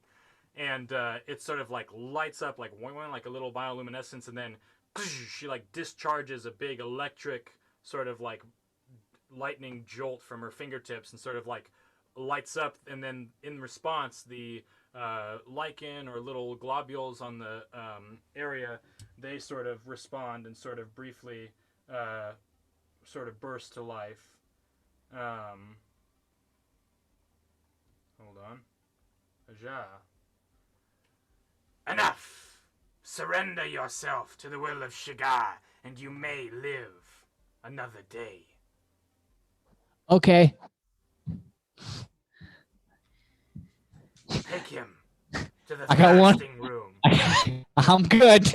I agree with that. So two of these Uncle. guys start leading you off, and you're pretty beat up at this point. You're pretty fucked up, and as you walk past Echar with her long, like kind of thin forked tongue, sort of like tastes the air as you walk by. Ah, And, that was you weird. now stand alone, bow drawn. You can see a little bit better as Echar is sort of standing before you and says, "Relinquish your weapons, rogue killer. This does not end in your victory. Don't die a fool." Oh man. I don't know what to do. I mean, I feel like I gotta go out without a fight, so I'm gonna attempt to shoot her twice with my rapid reload. Okay, go ahead and she's lit up. She's basically an easy target. You're gonna have to try and target her though. So roll a d20 plus your grace against her AC, and her defense at the moment is a 16. I got a natural 20. Natural 20. Okay, so you critically strike. So that's I guess rule of cool, guys. What do we say? Does she have to roll again, or is that both strikes hit? Well, I get rapid reload, so doesn't Right, that... so that means that you don't have to spend another action loading your bow, but it's not necessarily like but you've made 2 attacks. So I don't think I would get to strike twice automatically. Yeah, I agree. I let's, think you should have to roll again. Yeah. let's have you roll again for the second attack and see what happens here. I got a 22. All right, so you quickly give us a line as you shoot at Echar. I'm just gonna never give up, never surrender. All right, so you release 2 quick shots from your bow. Shink, shink. They bury themselves into into Echar, who screams in like protest and like bah, like kind of bzzz, like her like little bioluminescent spots light up, and then she quickly like sort of goes like this towards you, and ink shoots out from her like under her arms into this sort of vaporous cloud of like basically vape juice ink, and just like kind of covers the area in blackness, and you are covered in blackness. And right after she does this, you feel just like a bunch of Lizzies are wailing on you, and after a few heavy hits, you are lights out. Okay. And so basically we cut to a sunstroke later. And I need to change the scene here.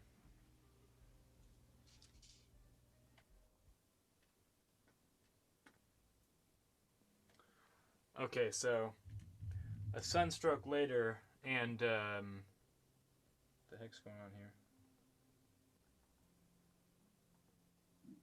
here? And you all are awoken in a novel new section of cave. Oh shit. Is that the right one? Yeah, that'll work. And basically, as you come to, you are in a new chamber, very different from the ones that you've seen previously. And I actually have to set that up a little bit, but basically the first thing you notice is like your head is down, you guys are bound tightly, and you're in some kind of sand, like there's sand beneath you, you're beat up, and at some point, presumably, Constable Vippers, you were knocked out as well, you were sapped, or you were clubbed in the back of the head. And so you all kind of, let's actually have everybody do a vigor check and see who regains consciousness first. So go ahead and give me those checks.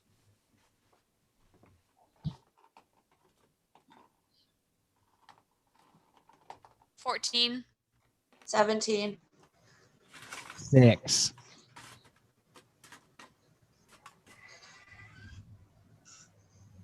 Okay. So 17 the highest one here? Yeah. All right, so basically you come to, was that Effie or Constable Vippers? Effie.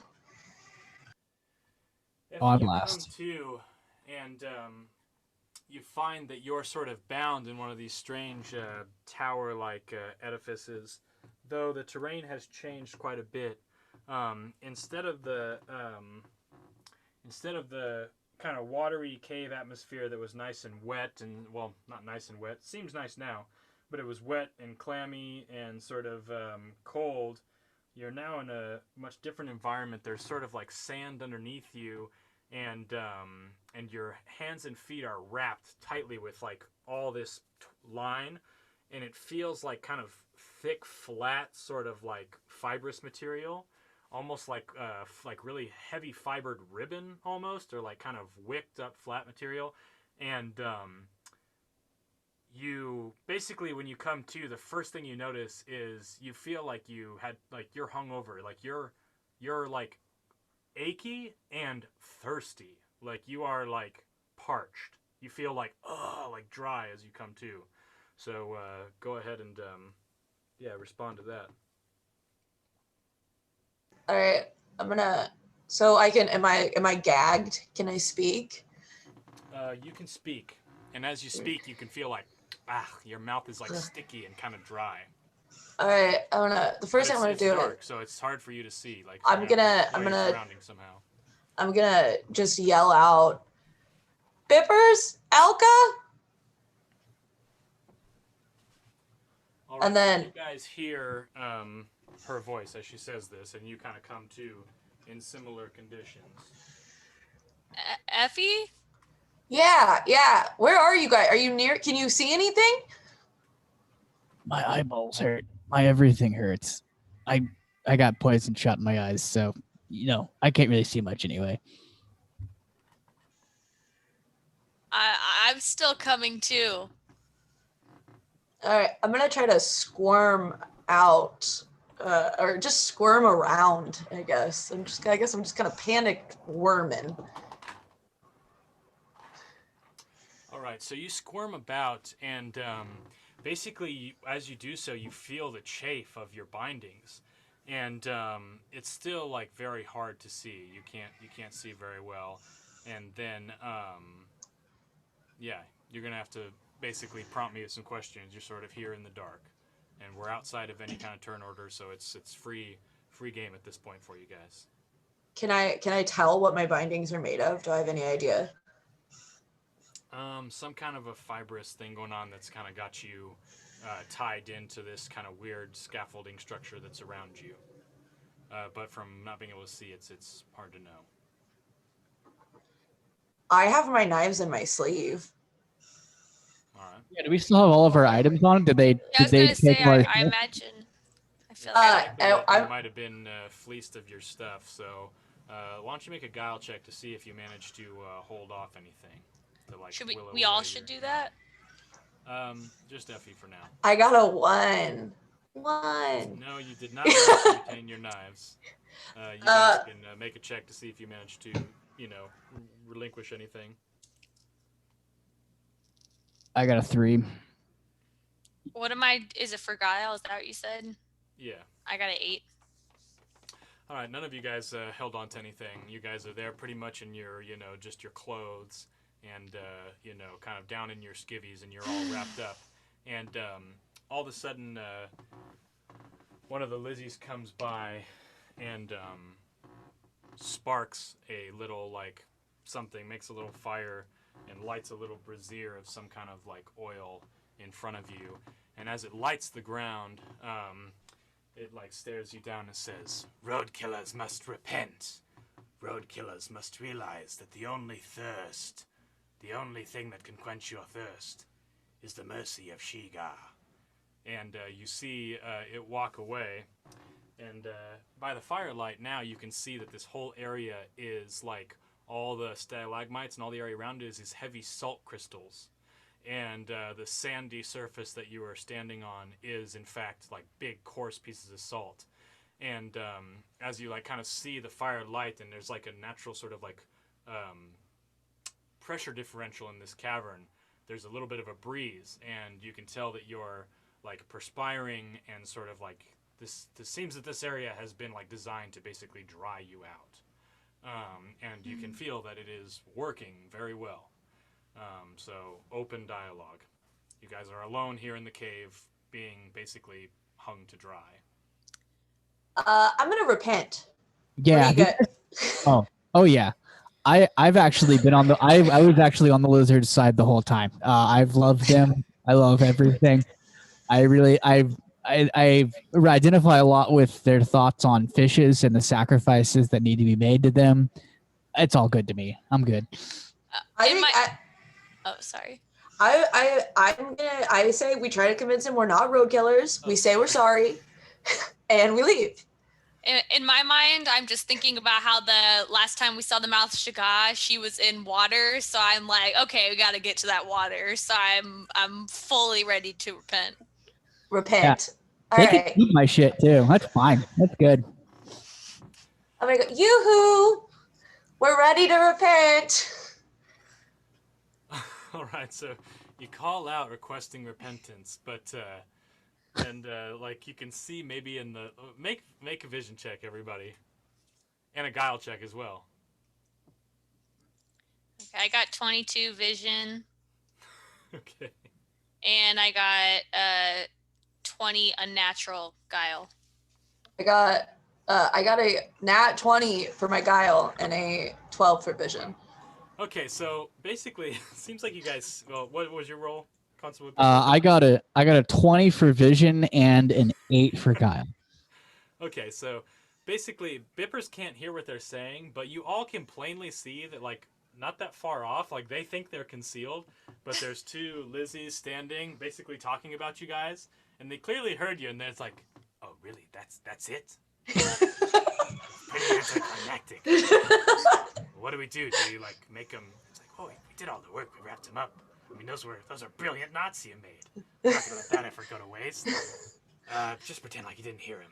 We'll come back. We'll hear it later. And they like kind of just walk off. Pretend like they didn't hear you. It's kind of anticlimactic for them. They didn't expect you to give up so easily.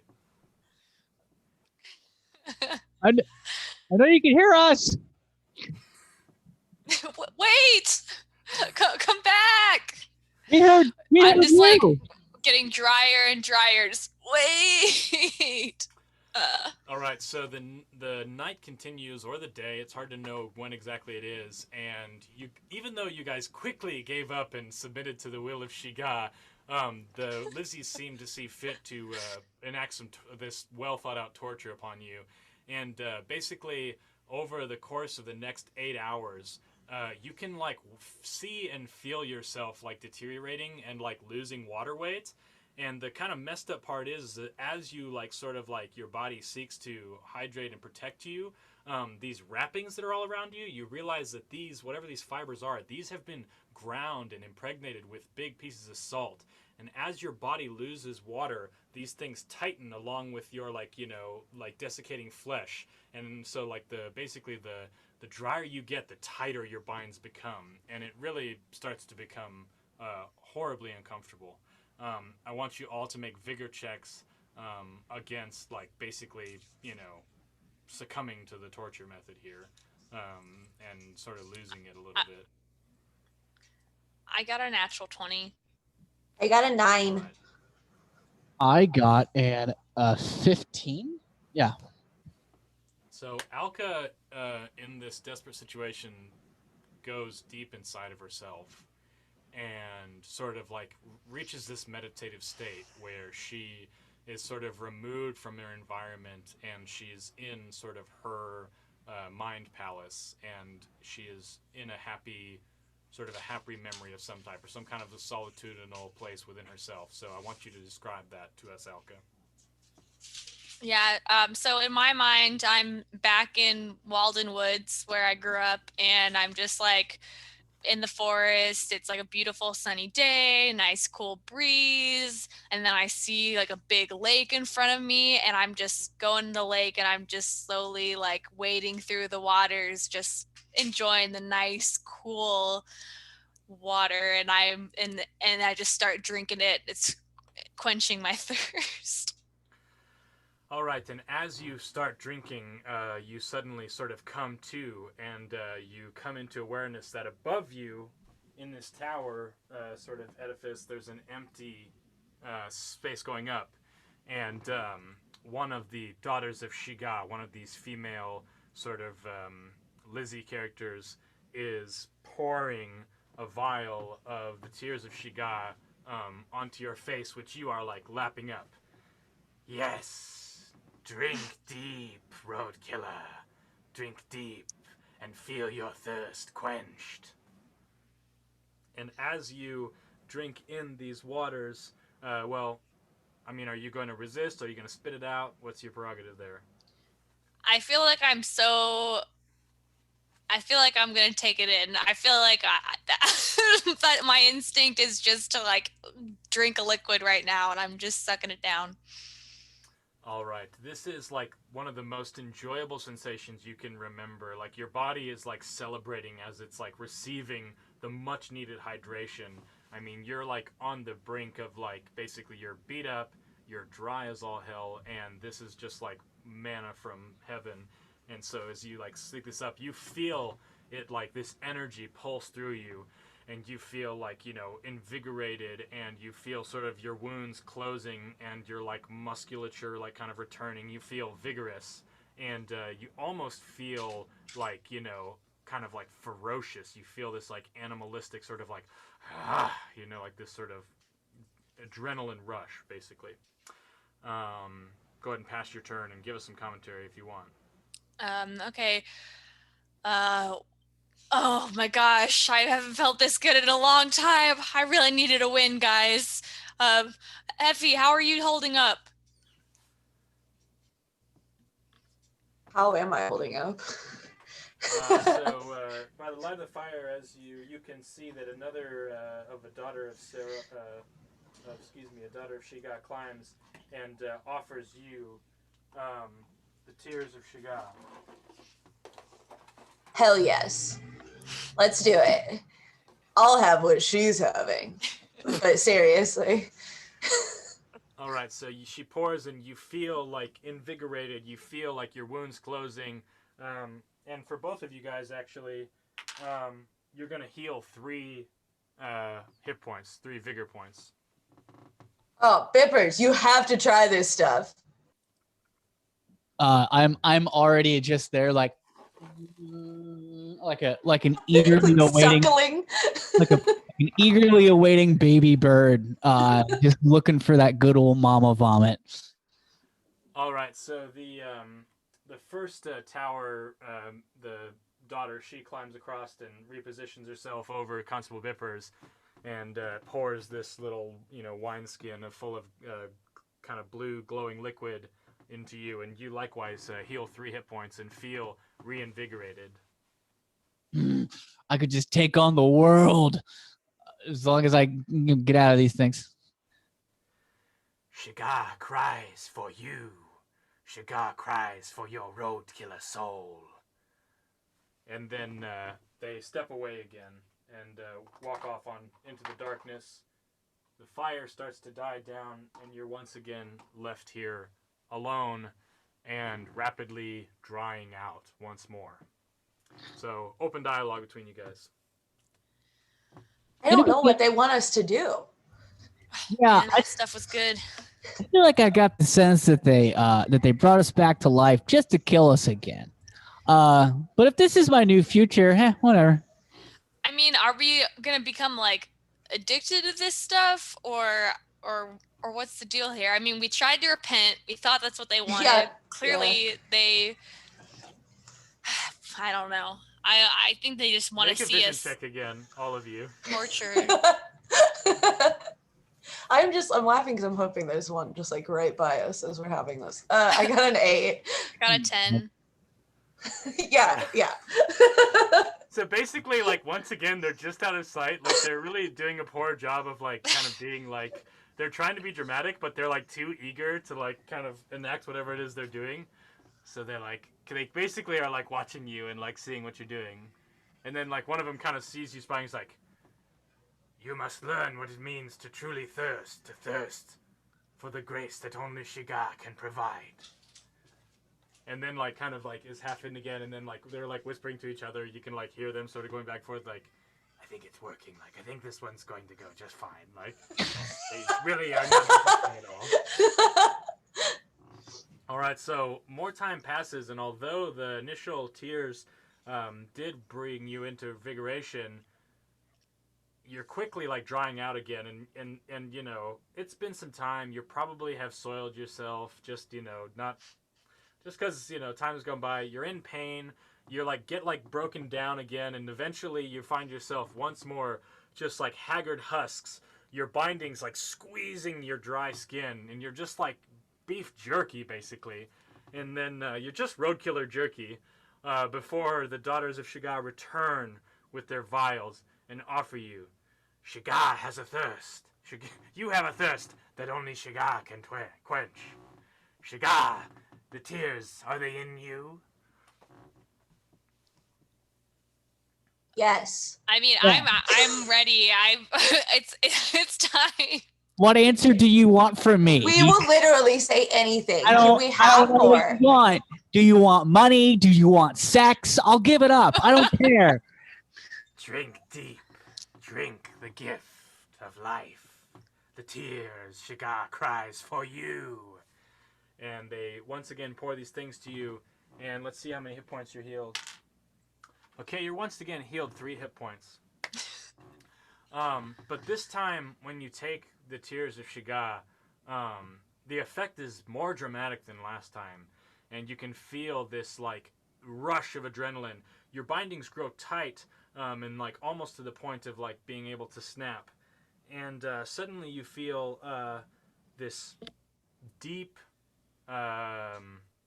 you sense this presence, sort of, like something is communicating to you, and you have these images that flash through, and these deep primal feelings of something bubbling, you know, in the water, underground, something unseen, some great sort of, like, deep, dark force.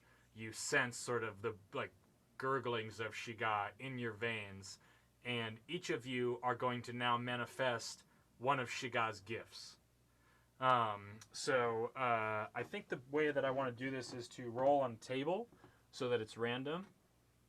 I think I have this thing on hand. Let me pull it up real quick here.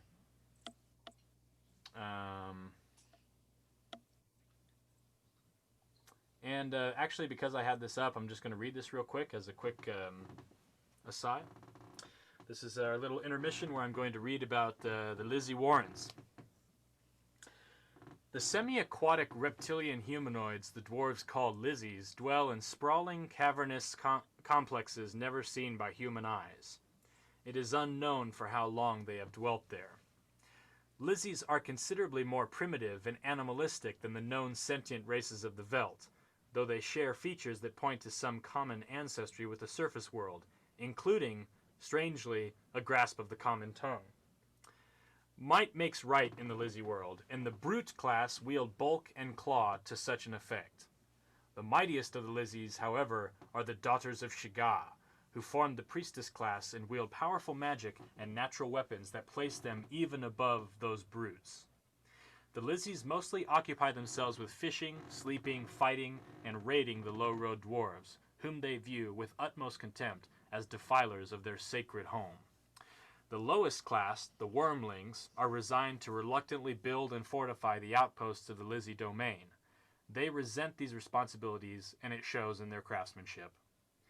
The Lizzies have no history or significant oral traditions, and instead take direction and impulse in the form of revelatory dictums rained upon them by their priestess class, who claim special connection to an unknown entity they call Shiga. All right, and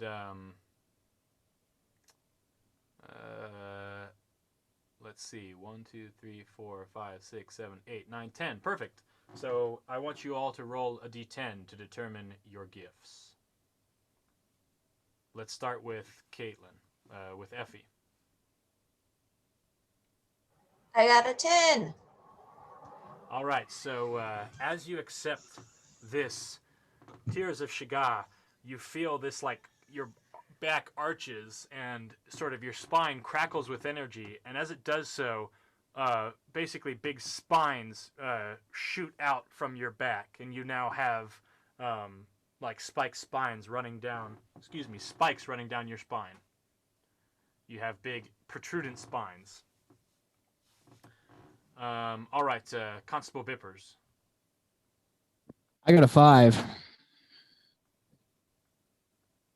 So, Constable Bippers, as you're here and you accept the gift, like, you can feel it, like, almost like this kind of strange, cold, like, kind of menthol sensation going down through you, and this sort of electrical impulse, and all of a sudden, you sort of, like, along your mammary gland on the front of you, or, like, your mammary line, there's, like, that bioluminescence, so you, like, can, like, now light up, basically. Problem solved, everybody. All right, and Alka. I got a 10 also. Do you want me to re-roll, or do you want me to why don't you re-roll? Okay.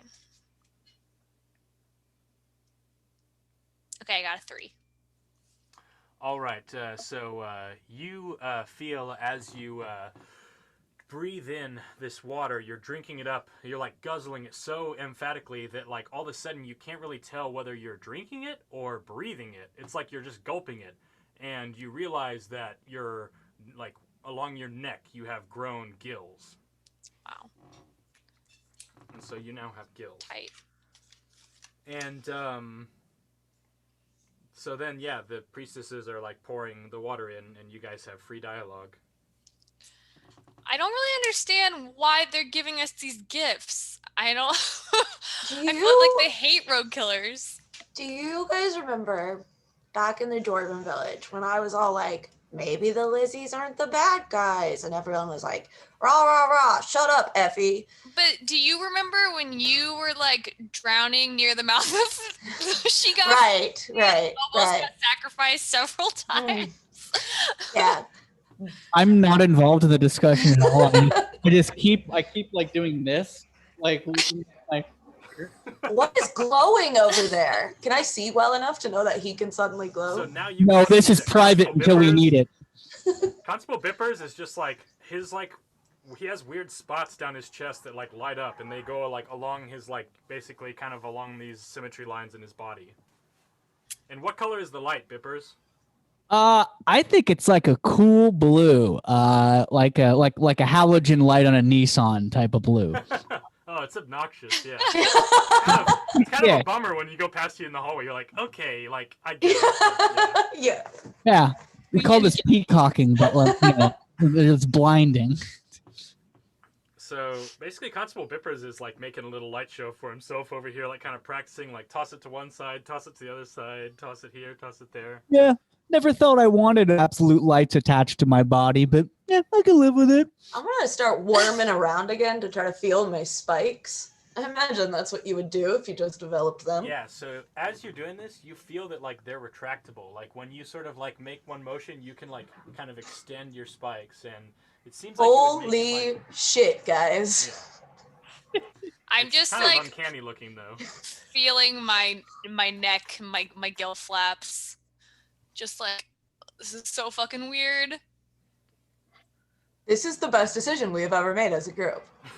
I don't know if this is going to work out for me as far as like romance goes, like later on down the road, but staying alive. Well, this is going to work out for me. I mean, I guess if we ever get out of here, I'll have no problem swimming away from the eye or the mouth of Shiga if we fall in the water again. All right, so as the daughters say, they say, yes, drink deep, receive the gifts that Shiga gives, and when you can receive no more, you shall have no want to return to the road killers and the surface world. Oh, so there is a catch. And they sort of Aw. like basically like, you know, the implication is they're gonna come back and they're gonna feed you again soon. All right, well, let's think about this. I mean, what have they really done for us? I mean, working with the dwarves has brought us nothing but pain and hardship, in all honesty. We got some pretty Good okay point. gear about it. Wait, do you think we have to stay in this area the whole time? Eventually they'll let us out, right? I mean, if also, like, are we gonna get more powers if we keep getting this? I mean, let's think If I had these on my hands, I could get out right now. And maybe that's the next one. You could Yeah, make an I don't attempt to use your spines to break loose. I do so. Alright, so tell me how you're gonna do that. So basically okay. you have like many, they don't know knots, we know this. You have many rounds like wrapped around you and they sort of constrict like as you like, you know, dry out. And so you've just like fed, it's sort of like washed up. It's sort of like, now they're like not as tight as they would otherwise be. Alright, I'm gonna try to go like this, I imagine. Would be up over the arms and then scrape them against my back Make a horns. vigor check against a 16. I got a 3. Alright, so you like kind of like are moving around and you like your spines shoot out, but they just kind of shoot through the things, but like you don't quite have them figured out yet, so you failed this attempt. Does anybody else want to do anything? I mean, I don't see how my gills are gonna help me get out of here. I can just clearly see that I'm stuck. All right, so you have one more attempt before the daughters return to try and sort of like feel your way around your new physiology and try to like cut yourself loose. Okay. I'm gonna just take like a really deep breath and try to get back in my meditative state and see if I get really relaxed, if that will like, you know, release the binding at all. All right, let's make a guile check here. Good lord. I got a 7. All right, no such luck. Constable Bippers? I'm not really sure what else I can do, but I also said don't know what? what my power can do. Wait, I can what? What'd you say, Kay? Look around. We haven't been able to see until now. Oh yeah, I'm gonna look around. All right, so you make a vision check.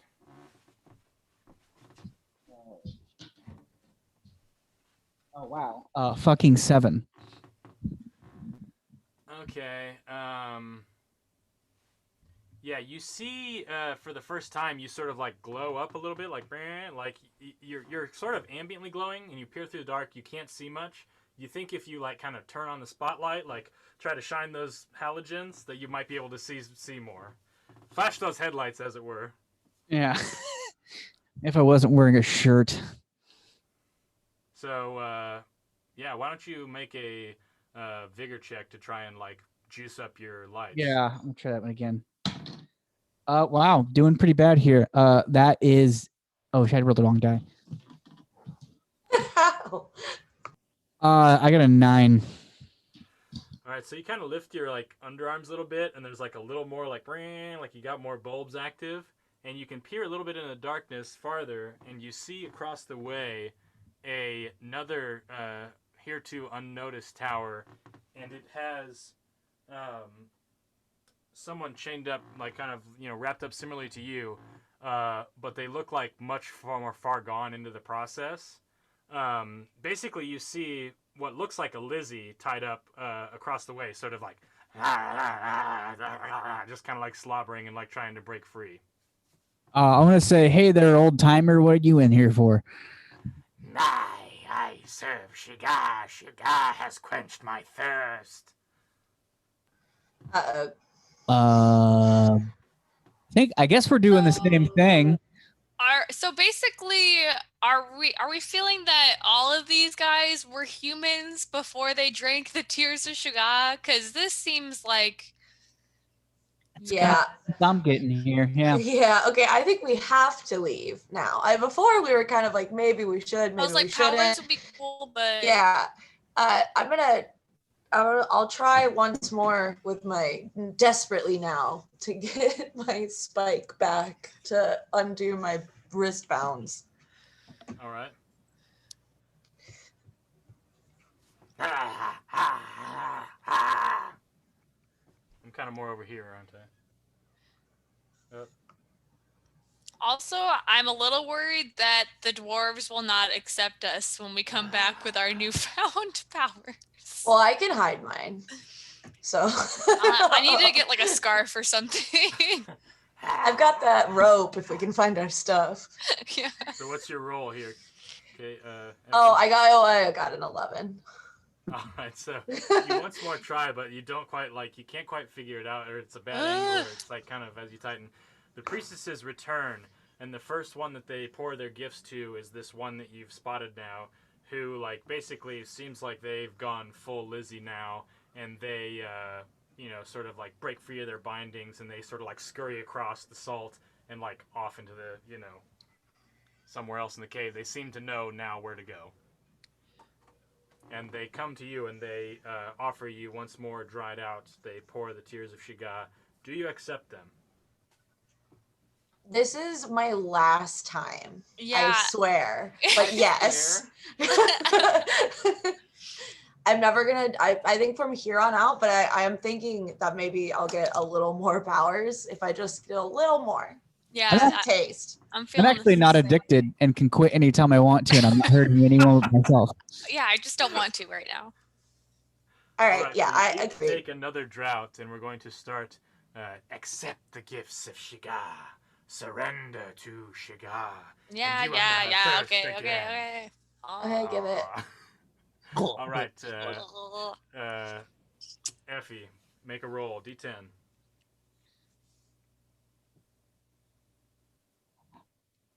I got a 9. All right. You now have cold blood.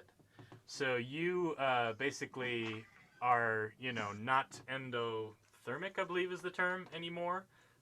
You basically can, you're not as affected by cold weather or hot weather really.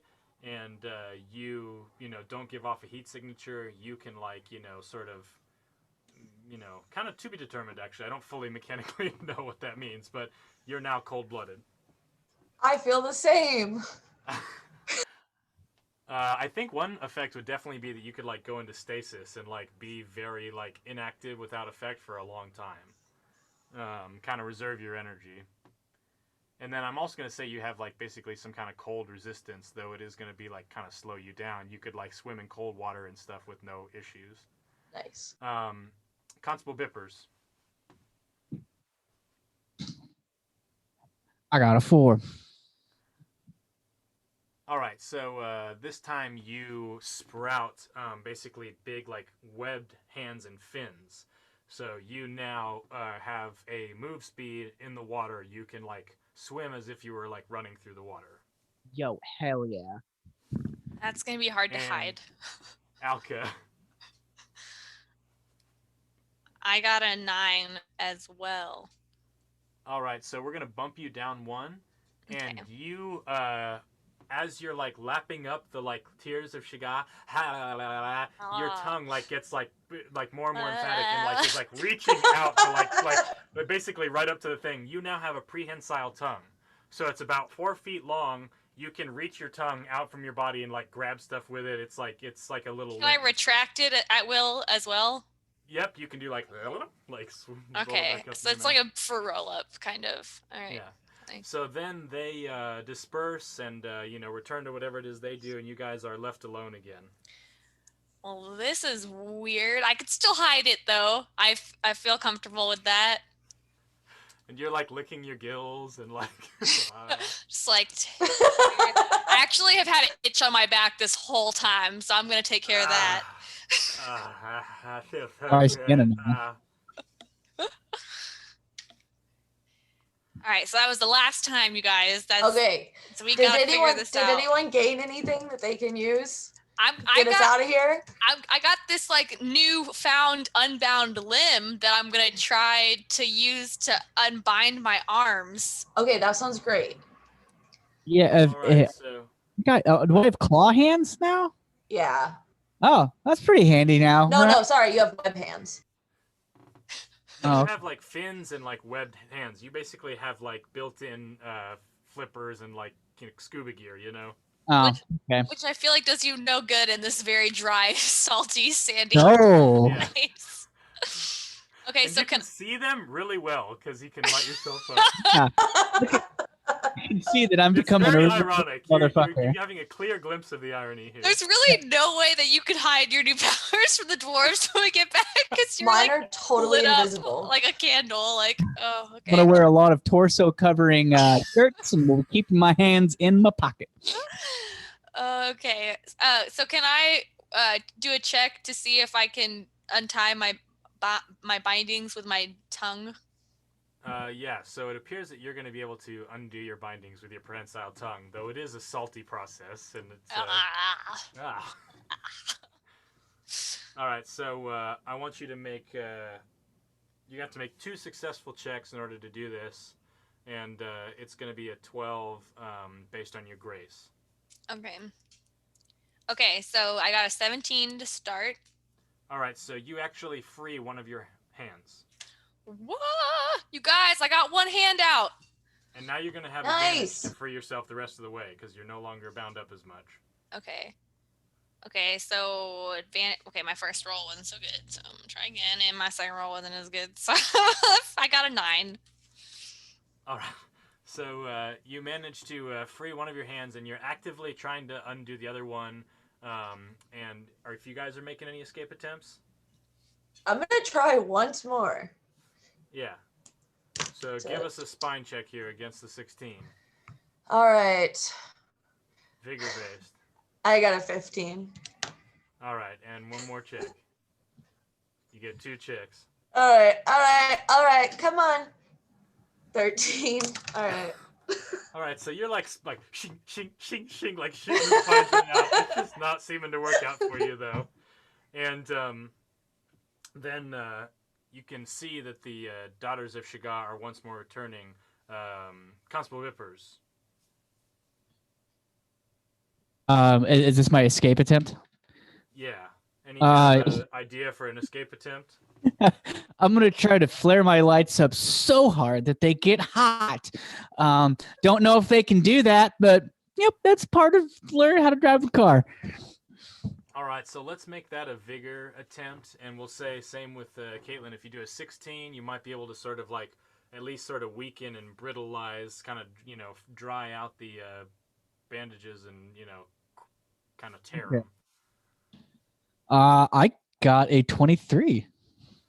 All right, so you like really focus and you like generate this body heat, and you're just like beaming now, just like whooshing, and it sort of like dries out these wet, sort of like these bandages that get tighter as they get wet, and you're like generating all this heat. It's exhausting to do it, but you like manage to like kind of dry these things out, and if you can successfully make a vigor check of a 12 or above, then you're gonna be able to break your bonds here. Sure didn't. Oh wait. No, yeah, that's 13. So you like kind of in this last thing of effort, you like snap your bonds and sort of like stumble forward, and you are free. Unexpectedly, Bippers used his strange gifts to escape, and so you have the first turn here. Everybody's got you'll have a first turn, and then there'll be one full turn before they show up again. They're kind of coming around the corner essentially. Yeah. Yeah, I have the action. Okay, I'm going to run over to Effie's area and try to get her out before anything happens here. All right, you rush across, kind of like pattering through the salt as you get over to Effie, and with your assistance, she manages to burst out of her bounds, and she likewise steps forward in her new, gifted form. And as you brightly glow near her, it casts luminance on the whole scene here, and you can see much more clearly. Go ahead and pass your action there. Okay, and then I will pass to Effie. Ah, thank you. That feels a lot better. And as I'm stretching my back, I'm putting my new horns in and out, my spines. And then I'm gonna, I guess, run over to Alka, see if she needs any help. All right. So, yeah, are you trying to just assist and free her?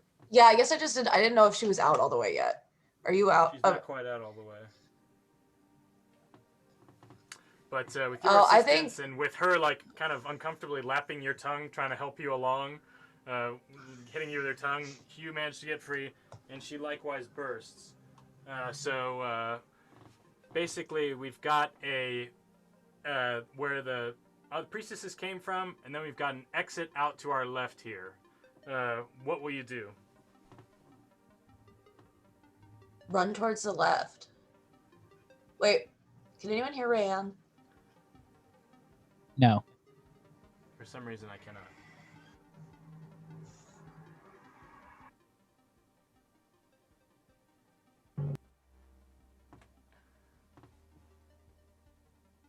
Suspense is killing me. Now? No? Oh, now we can can hear. kind of hear you. Okay, I took my headphones out, so I guess that they were malfunctioning or something. Oh, there we go. Okay, so To you the guys are left, making to a the bolt for left. it to the left. All right, so as the Daughters of Shagar are rounding the corner, you guys bolt off and leave the scene, stumbling off into a new section of the Warrens. And we are now going to cut to within the mouth. Whoa. That was a brief behind the curtain there. Do not look behind the curtain. All right, so we are here in the mouth of Shagar, where Salaman sits, and we have two other Lizzies, Meek and Stubbs, are kind of clawing at the closed teeth that form this barrier, locking them in. But through the porthole can be seen a little bit of light coming through and illuminating this vase, which rests on sort of a fleshy or bony outcropping within the belly of this great fish, basically. Salaman, as you kind of disregard your two recent companions, you see two Lizzies that you don't really recognize. And go ahead and introduce yourselves. Hi, I'm Tyler.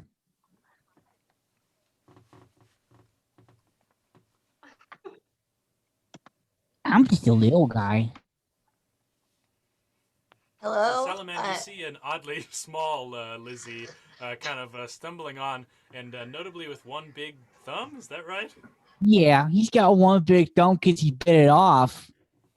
And so you see him sucking this big thumb, sitting there in the kind of strange fleshy darkness. Hi, I want to kill. Do you know where I can kill? Hello. I don't know who you can kill. What would you like to kill? Oh, just anybody. I like to see the life leave people's eyes. You could, oh, hey, Draco, by the way, you could, because of the wings, you could kill Draco sort of slides down off from a top, like hanging from some weird uvulic, sack, and like kind of gracefully like coasts down and lands amongst you. Yeah, I know. It's pretty cool. Anyway, you could try killing the thing that ate us. We're inside of it right now, I suppose. I already tried when I got in here, but I'm too small. I tried to punch him and then bite, and then nothing happened. It's just like eating walls. How long have you been stuck in here? I don't know time. I'm a little guy. I also don't know time. Unrelated. I'm old enough too, but I don't. Have you tried using your flaps to escape? Oh, I use my flaps impact everything I do. My wings impact everything I do. I haven't grown my flaps yet because I'm just a little guy. Nope, you never will. And I'm gonna jump up onto something so I can gracefully fall like a couple inches down. So you see that behind you, guys- one of the Lizzies, more of a brute type, with a big distended stomach, kind of poking out, has found some little cachet of congealed mucus, and it's just just gobbling it up, just eating it. And then the other one is nearby with its little stubby tail, just sort of looking disgusted and trying to find gaps in the teeth. And go ahead, you guys have got a minute on the timer. Has anyone, found the anus to escape? I'm always looking for an anus, but I haven't found it yet this time. There's got to be a way out, you know. Well, you know what they say. No. Follow I the don't. shit. Say that again. Follow the shit. Follow the shit. Okay. Come on. I'm just a little kid, and even I know that one. All right, so suddenly there seems to be sort of a change in direction, and it sort of throws you all off balance. And there's sort of a gurgling, sort of a shaking, and you can all of a sudden the air gets sucked out of the room and just woof, sort of shot out the top. And then there's this big inhale, and kind of fresh air comes in, relatively speaking, from this hole in the top. Kind of rushes down through whatever this kind of flapping sphincter up top is. And what about that? Maybe if you throw me really high, I could use my flaps to fall down at a slower rate from the height I reach. I don't see how that's gonna help us escape. It might look pretty cool though. Right. I'm gonna just start using my venom glands to just try to shoot at all the surfaces of the inside, the walls and stuff, and see if I cause any damage. I'm gonna stand around with my big old thumbs up, lending approval to any plan anyone has.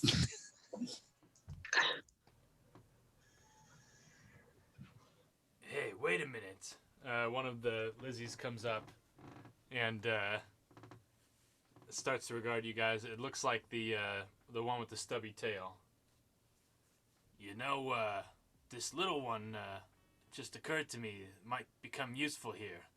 I don't know if any of us could get thrown up that high, but maybe this little guy can get up high enough to, get shot out or whatever. Oh gosh, yeah, my body's so And little. then what? What good does that do the rest of us? Well, gosh, I'd be free and I could tell you a story. I could send for help. Okay, but how about this? What if we throw him up there just to get him out?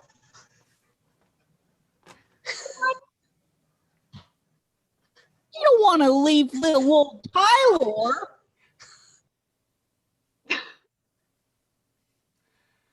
All right, and we're going to cut from this scene back to our group that has just escaped from the salt room there, and they're going down another area of cave, and they're sort of sneaking around, sort of going from spot to spot, trying to go unnoticed through the Lizzie Warrens, and you guys have kind of like got a little bit more tool in your kit now.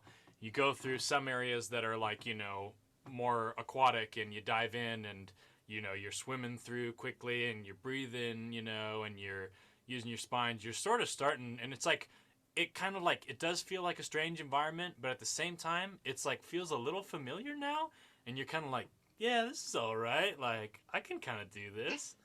And as you're going through a little bit, you kind of avoid groups of Lizzies that you pass, and because it's kind of dark, and because you do have some gifts, as long as you keep your distance, it seems like they're like not taking too much notice of you. Tell me what you're sort of like going for here. I mean, I want to try to, I guess, still head back to like the dwarf encampment just to see if everybody like got there okay, and I don't know. I feel like we should probably try to find the rest of our party, or at least make an effort to find out where they are. At least rendezvous back. Those are my thoughts. Effie, what do you think? Are we like in a, well, yeah, we should try to find the rest of the party, but are we in a place that is like, I guess I lost the map of where we are in relation to those two tunnels behind you now. So as you guys are sort of, you don't even recognize where you are now. Like, you don't know how you got here. You guys were sort of transported, without being, without seeing how you got there. You're presumably been carried deeper into the Lizzie Warrens. And as you find kind of a spot that, like, along the path, and you're sort of, like, going through these tunnels. You're sort of making lefts, making rights. It's very disorienting, but you're just trying not to get, like, noticed too much, basically. When all of a sudden, everyone make a vision check here.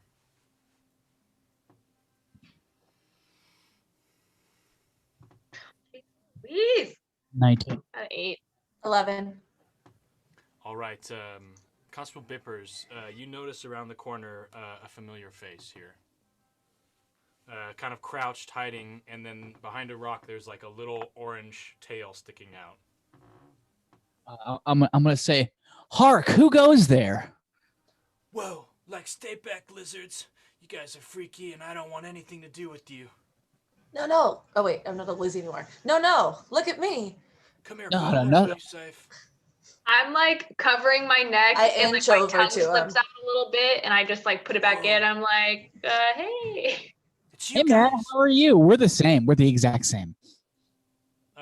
Make a guile check.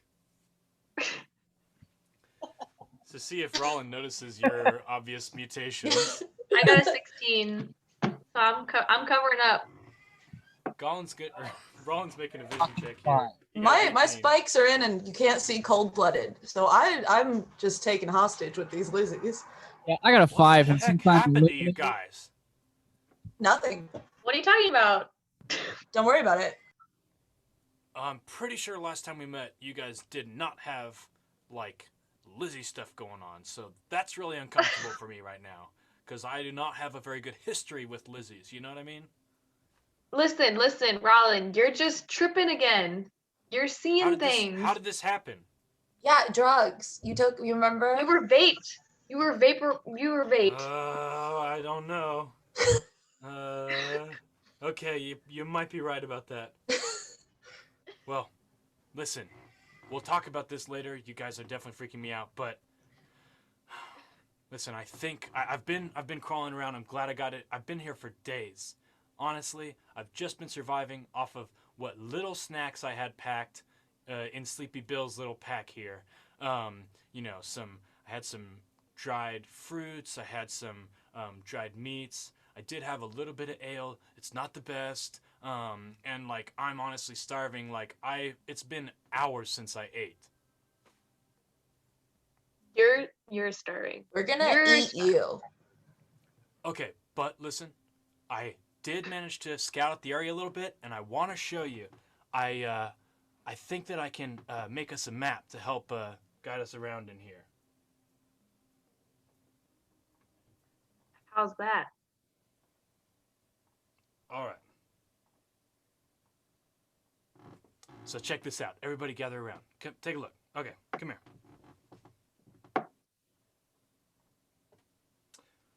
All right, so this is us right here, right? So like, that's me. That's Rollin, and like that's you with like your weird neck flaps, and then that's Effie, and she's got like spikes like going around, and then this one, let's say that is that's Constable, and he's all like like glowing and weird now and everything. All right, so No idea what you're talking about. basically But continue. we follow this tunnel, and it's gonna go for a ways, and then it branches out, and there's like this big cave, and I think that's where like the chief like lady Lizzie, I think that's where she lives, and she's got this like hut that she lives in, and she like bosses everybody around, and like she like makes everybody like make her breakfast and stuff. And then over this way, haven't been in here, but I've seen them taking Lizzie's to go in there, and they don't come back out. And then I think farther along, I think maybe that way we might be able to take to get back to the dwarf camp. And then I'm like trying to point like, oh, over here, and just instinctually like use my tongue. And then I'm like, I just like retract it back. What? I mean, yeah, that way. So what do you guys think? Is this a pretty good map? Can you tell what we should do? What are your ideas? This is pretty much what I've got scoped out so far. Well, I would like to get my wand back. So I feel like at some point we're gonna have to go take on the lizard, the large lizard lady, the breakfast haver. See, that's the thing. This is the weird part. Me and Sleepy Bill, we can be real sneaky when we want to, you know? For a long time, we had to sneak around to do certain things because my brothers are they're kind of straight edge, basically, oddly enough. So when Bill and I wanted to like go and kind of like get our load on, we had to sneak around. We can sneak, suffice to say. And I found the like nasty like lizard lady. She's got all this stuff, all this like dwarf stuff and like human stuff, and they don't even do anything with it. They just like put it in a big pile. So maybe there's some stuff there that we could find that could help us out. Yeah. Maybe our weapons are there. Yeah, So I basically, would like my bone she's got this daggers little- back. She's got this little sort of island, and it's just piled up with like, crates and like I don't even notice everything, but I could see there was potentially some pretty cool shit right in there. Like stuff. Definitely would be worth trying to grab some of that. Yeah. I'm all in on that one. Yeah, let's Alright. do it. Now listen, Rollin, when we're doing this and we're getting stuff, you might, because you're tripping, you might see some stuff. It might seem like we have some weird like abilities and everything. That's just the drugs. That's just you tripping. We don't. We're the same. We're the exact Okay, same. Strange that you would have to specify that, but I trust you guys, and you rescued me, so I'll go with it. All right, cool. You're a good friend. And no matter what anyone tells you, we are not gaslighting you.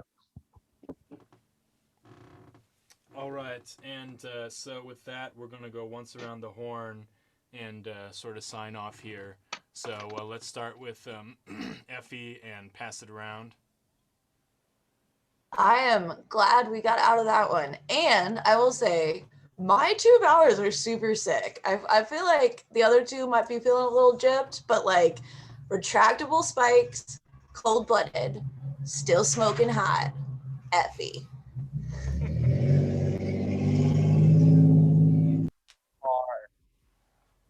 And pass it.